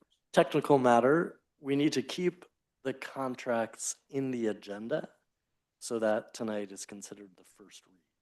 We don't have to discuss them. Right. Okay. That's correct. Are we all on the same page? Any other? Okay. That does not require a motion, correct? We're just deferring. Okay. All right. Okay, so moving right along, thank you all so much for your flexibility and understanding. I think that this does give us something to consider as we think about having one board meeting versus two every month. So valuable lesson there. Receive update on school opening for RPS 200. Good evening. We are going to be beyond brief today, but thank you for allowing us to come and just highlight our 200-day schools. I wanted to bring our principals in because sometimes if they're not in your district, you don't necessarily get to know who they are. So I wanted to bring in Dr. Draper from Oak Grove Belle Meade in the 6th District, and I wanted to bring in Ms. Dr. Abrego, who is in the 9th. Our two 7th District schools were not able to be here. One is at a conference and the other was not able to be here. But Dr. Alan Miller and Ms. Wright also are part of our 200-day schools. So I just wanted to highlight them too because it is a fast turnaround from ending the school year in May until getting ready, and staff returns next week. And so that is a lot for our principals, but they do a great job at it. We have training all week this week, and then they'll still be ready for next week. So I just want to highlight the great work they've done and they are doing, so thank you. So we have our wonderful principal directors who are going to come up and just talk a little bit about our preparation for our 200 days, and we'll take any questions you have. Good evening, everyone. How are you? Boy, that is loud. My name is Indira Lipscomb-Quarles. I am one of two elementary principal directors. I'm actually the principal director for Cluster 2, and I bring you greetings. Just wanted to provide a bit of update for our 200-day schools. They are off to a great start. As Dr. Wiggins shared, we will be opening in a matter of minutes. Our teachers will be in place on students will be in place first day, July 21st, and our teacher week begins July 14th. So as I said, in a matter of minutes. Our wonderful schools, Fairfield Court, we have Woodville, Cardinal, and Oak Grove have been planning since school ended and are doing a fabulous job. Not to rush anything, but I just want to make sure that we understand school closings for all of our schools will take place on May 29, 2026. Can you believe that? 2026. Next slide, please. So I just wanted to share a bit of the staffing updates. We are super proud of Woodville Elementary. Last year, they were in a different place. They had about 10 teacher vacancies. This year, we're down to 1. So that is something to celebrate. Overall, with all of our schools, we're looking at 5 teacher vacancies. So we are super excited about the work that is taking place to make sure that our boys and girls have a caring adult in front of them. Okay, so for our facilities updates, we are in a fantastic place. Our facilities department has been in the schools. They have been working to ensure such things as our HVAC systems are working properly, that our intercom systems are working. We have been in collaboration with the city. So there are scheduled cuts for our grounds. So we are looking and anticipating all of our schools to look fresh by the time school begins. Next slide. So I just want to give a major shout out to Jennifer Ponton, who is with the engagement team. She has been organizing our meetings, making sure that schools are getting everything that they need to be successful day one. The outreach has been wonderful. They have been walking our neighborhoods, knocking on doors, making sure that families have everything that they need to prepare for a successful first day. So I really want to shout that department out. One of our focal points is around chronic absenteeism for some of our students. So that is an area that we're looking at specific neighborhoods to ensure that families, one, know what is needed for their kiddos to come to school, and then secondly, if we can connect them with any outreach opportunities. So that is a major push for us. I also, once again, want to shout out Woodville, who has successfully lifted a PTA organization as well as Fairfield Court. So they will be maximizing that platform to ensure that parents understand the supports that are ready and available for them at school. And at this time, I'm going to hand it off to my colleague, Lucy Michelle.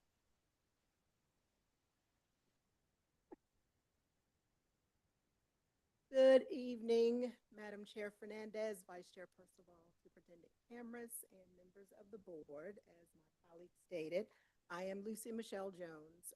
I'm also an elementary principal director of Cluster 1 schools, and I will continue very quickly through the remainder of the slides. So I will start with care and safety, and I'm happy to report that 3 of the 4 schools will have a care and safety officer on deck when schools open in a few weeks, and Cardinal will have a support aide that will be assigned for the school year as well.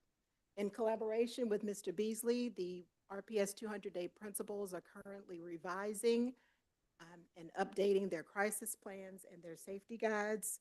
Also, to streamline the sign-in and sign-out process, all 4 schools have now been updated with their Raptor iPad system.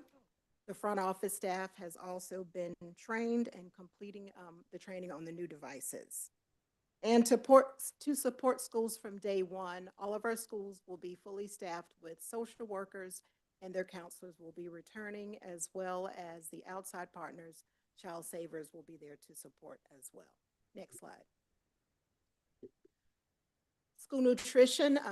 3 of the 4 schools are fully staffed. That's Fairfield, Woodville, and Oak Grove Belle Meade. We are currently working to hire 1 final food service assistant vacancy at Cardinal Elementary School. Each of the 200-day schools will receive their food distribution and supplies the week of July 14th through the 17th. And school menus for the RPS 200 days will be posted on the RPS websites as well as the school websites by July the 14th. Next slide. School health services update. Each of the schools will be fully staffed with full-time licensed nurses or registered nurses Oak Grove Bellmead will have an additional bilingual agency-certified nursing assistant. All supplies will be delivered to the schools by July 14th, and that will encompass our ready-to-administer EpiPens, our albuterol, the Narcan, and the emergency red bags will be ready by the first day of school. And finally, just want to announce that the second school entrance physical will occur at Henry Marsh on Thursday, July the 17th from 4 to 6 p.m. I will pause for any questions. Mr. Farouk? Thank you for staying with us so late into the evening. My very quick question is, thank you for all this information. Are we sure that all of these schools also have the appropriate fire safety equipment and alarms that are all working as they're supposed to? So yes, we are currently working on those as well to make sure that all the fire and safety and all those pieces will be ready, especially at those 4 schools. We plan to have all of our schools ready first day of school, but those 4 specifically. Ms. Burke? Thank you, Madam Chair, and thank you, Dr. Wiggins, Dr. Quarles, and our 2 illustrious principal directors. I am so pleased and excited about this information that's been shared this evening on so many levels. Number one, you have covered from the beginning to the end everything that should be in place for the opening of a school. And to see that for the facilities listing that nothing needs to be done is miraculous. But I must say, every time I go into Fairfield Court and Woodville Elementary, schools are clean, welcoming, warm, bright, children are happy. It's the environments in both buildings are just as we expect to see in the elementary school. Therefore, I look forward to this 200-day school plan to continue because it does make a difference. We can look at the data and see that. My question is, out of curiosity, under care and safety, why does Cardinal Elementary School have a support aide instead of a CSA? Is there a reason for that? Here comes the wellness lady. Good evening, board members. Cardinal Elementary School was not originally identified as having a care and safety associate. However, because of your generosity in allowing us to not only give our CSAs a raise, we also were added 30 SSAs. And so for our schools that did not have any support, our elementary schools, most of them will have an SSA assigned to them. We have 17 interviews this week. And so we hope that we're able to get a strong group of folks to support our schools. Well, Madam Chair? Yes. So what's the difference in the role? So the SSA is a role that we originally came up with. We developed this role probably about, was it 2 years ago, Mr. Cameras, to support. We had some issues in some of our high schools. We did not have a budget line. We received a grant. The board approved it, the Strong Connections Grant, if you all are familiar with. And that was specifically for SSAs to support high schools, but we saw that it was a role that was an asset to our schools. And so we asked the board if they would support us having some additional staff, and you graciously did that, so we're appreciative. One last follow-up question. Yes, ma'am. So I cannot believe it's time for school to open. Summer school is just ending this week, which I just was brought to my attention by someone in summer school. I said, no way, I haven't gotten over there yet. My question is, on the first day of school, the 21st, are we going to do the big balloons and everything we normally would do? But the other schools will? Okay.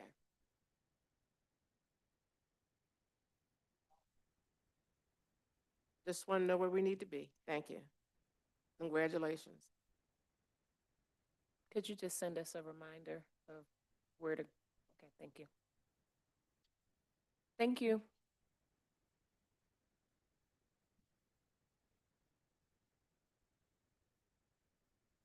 All right, we're moving right along to Head Start. Yes. We have our regular documents to approve as we usually do, but I want to say we also have our reapplication narrative. I want to thank the Policy Council who met today to ensure that we had our reapplication approved by them. And so we made a couple of minor changes, and so the board will need to, of course, make those changes again, make that approval again. So I am excited. Thank you to Policy Council. I am sure they are listening right now, but thank you for all the hard work they do because they don't get paid to do any of it. They do it on behalf of their children. And so we thank you for all the hard work, and thank you to the school board for all the times that you met to make sure that we had everything we needed for Head Start. I am very appreciative of all you all do. Are there any, Mr. Cameras? I just want to thank the Policy Council, Dr. Wiggins, but also the chair and vice chair as well for their steadfast involvement, support, partnership, cajoling, lots of other things. So thank you very, very much. And yes, and Dr. Wiggins, so the board needs to approve these normal things, and then They need a yeah. motion to approve the amended. Head Start reapplication, yes.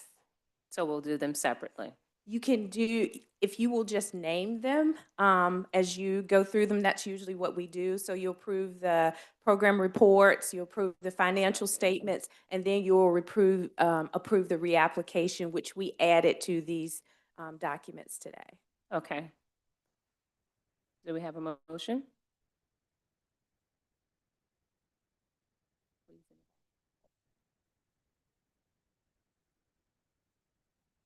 I saw whose hand was first.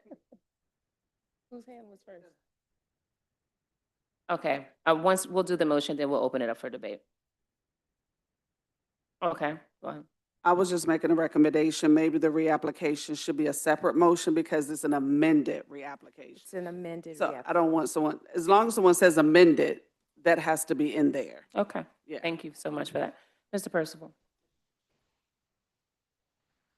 Thank you, Madam Chair. I move to approve the Head Start program reports, minutes, financial statements presented by the administration, as well as the amended reapplication. It's been moved by Mr. Percival and seconded by Dr. Harris Mohammed. Are there any other questions or feedback? Madam Clerk? Mr. Percival, Yes. Ms. Ricard, Yes. Mr. Farouk, Yes. Mr. Hedgepeth, Yes. Ms. Rizzi, Yes. Dr. Harris Mohammed, Yes. Ms. Burke, Yes. Mr. Jafari, I think he stepped away. Ms. Fernandez. Yes. Motion passes.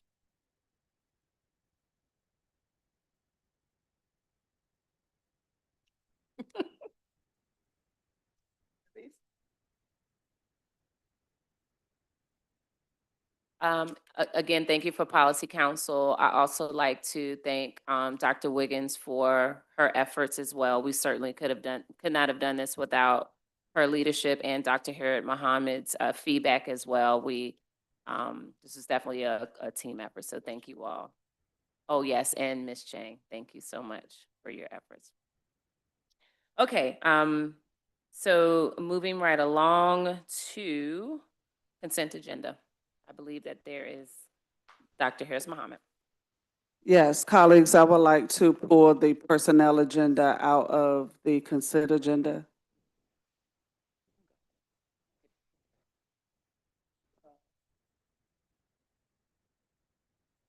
I want to discuss personnel and close. Yes.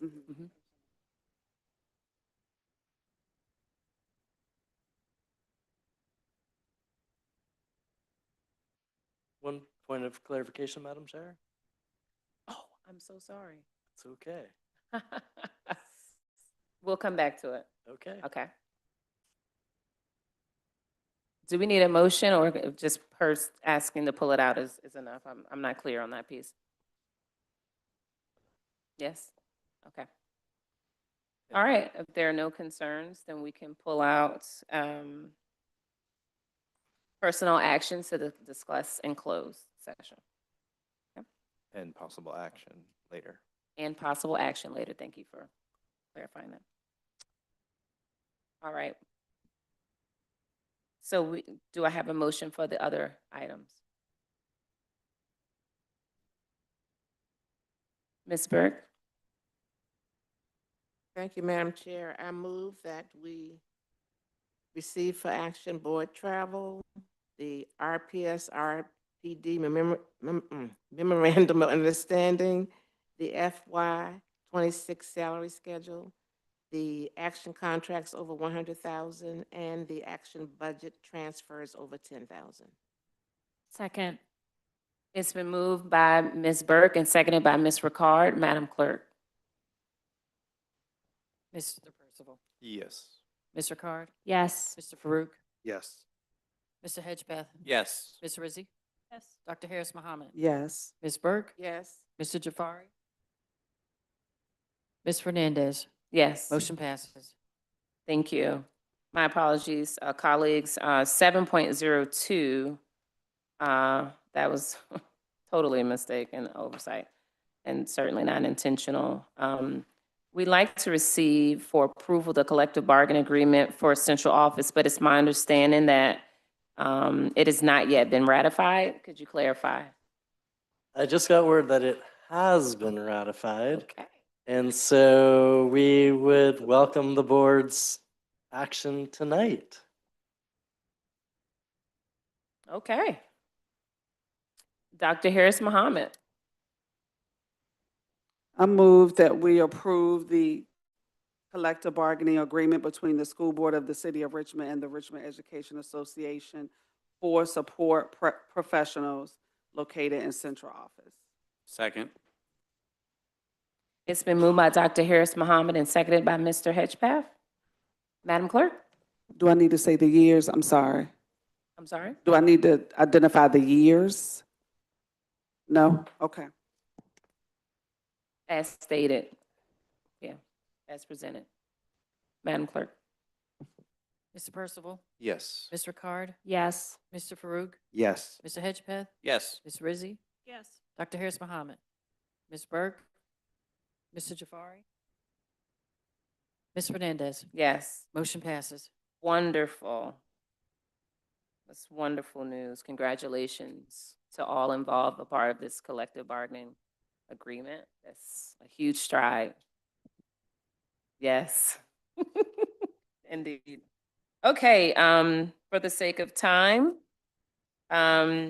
we have shared that we will email any new business.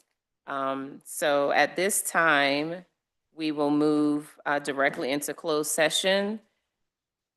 It's me.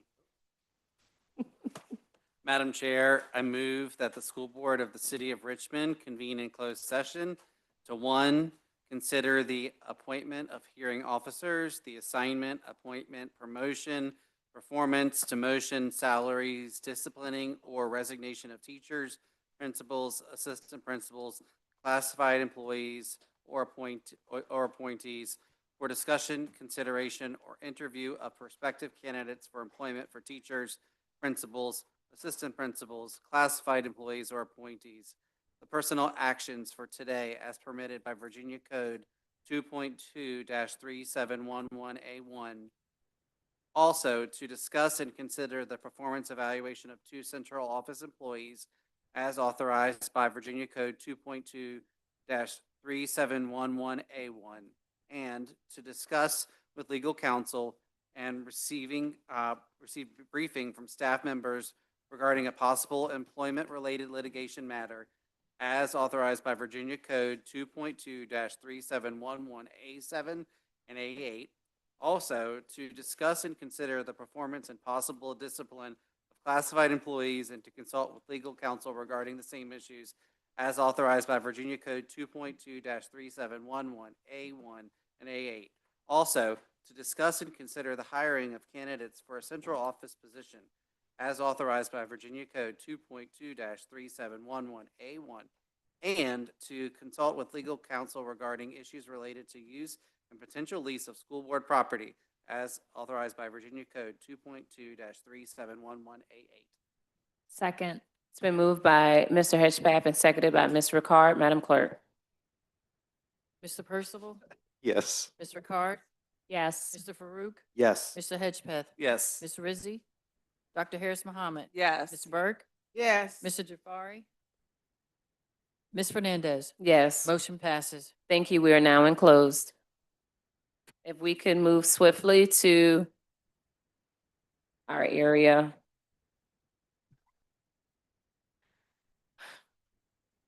Thank you.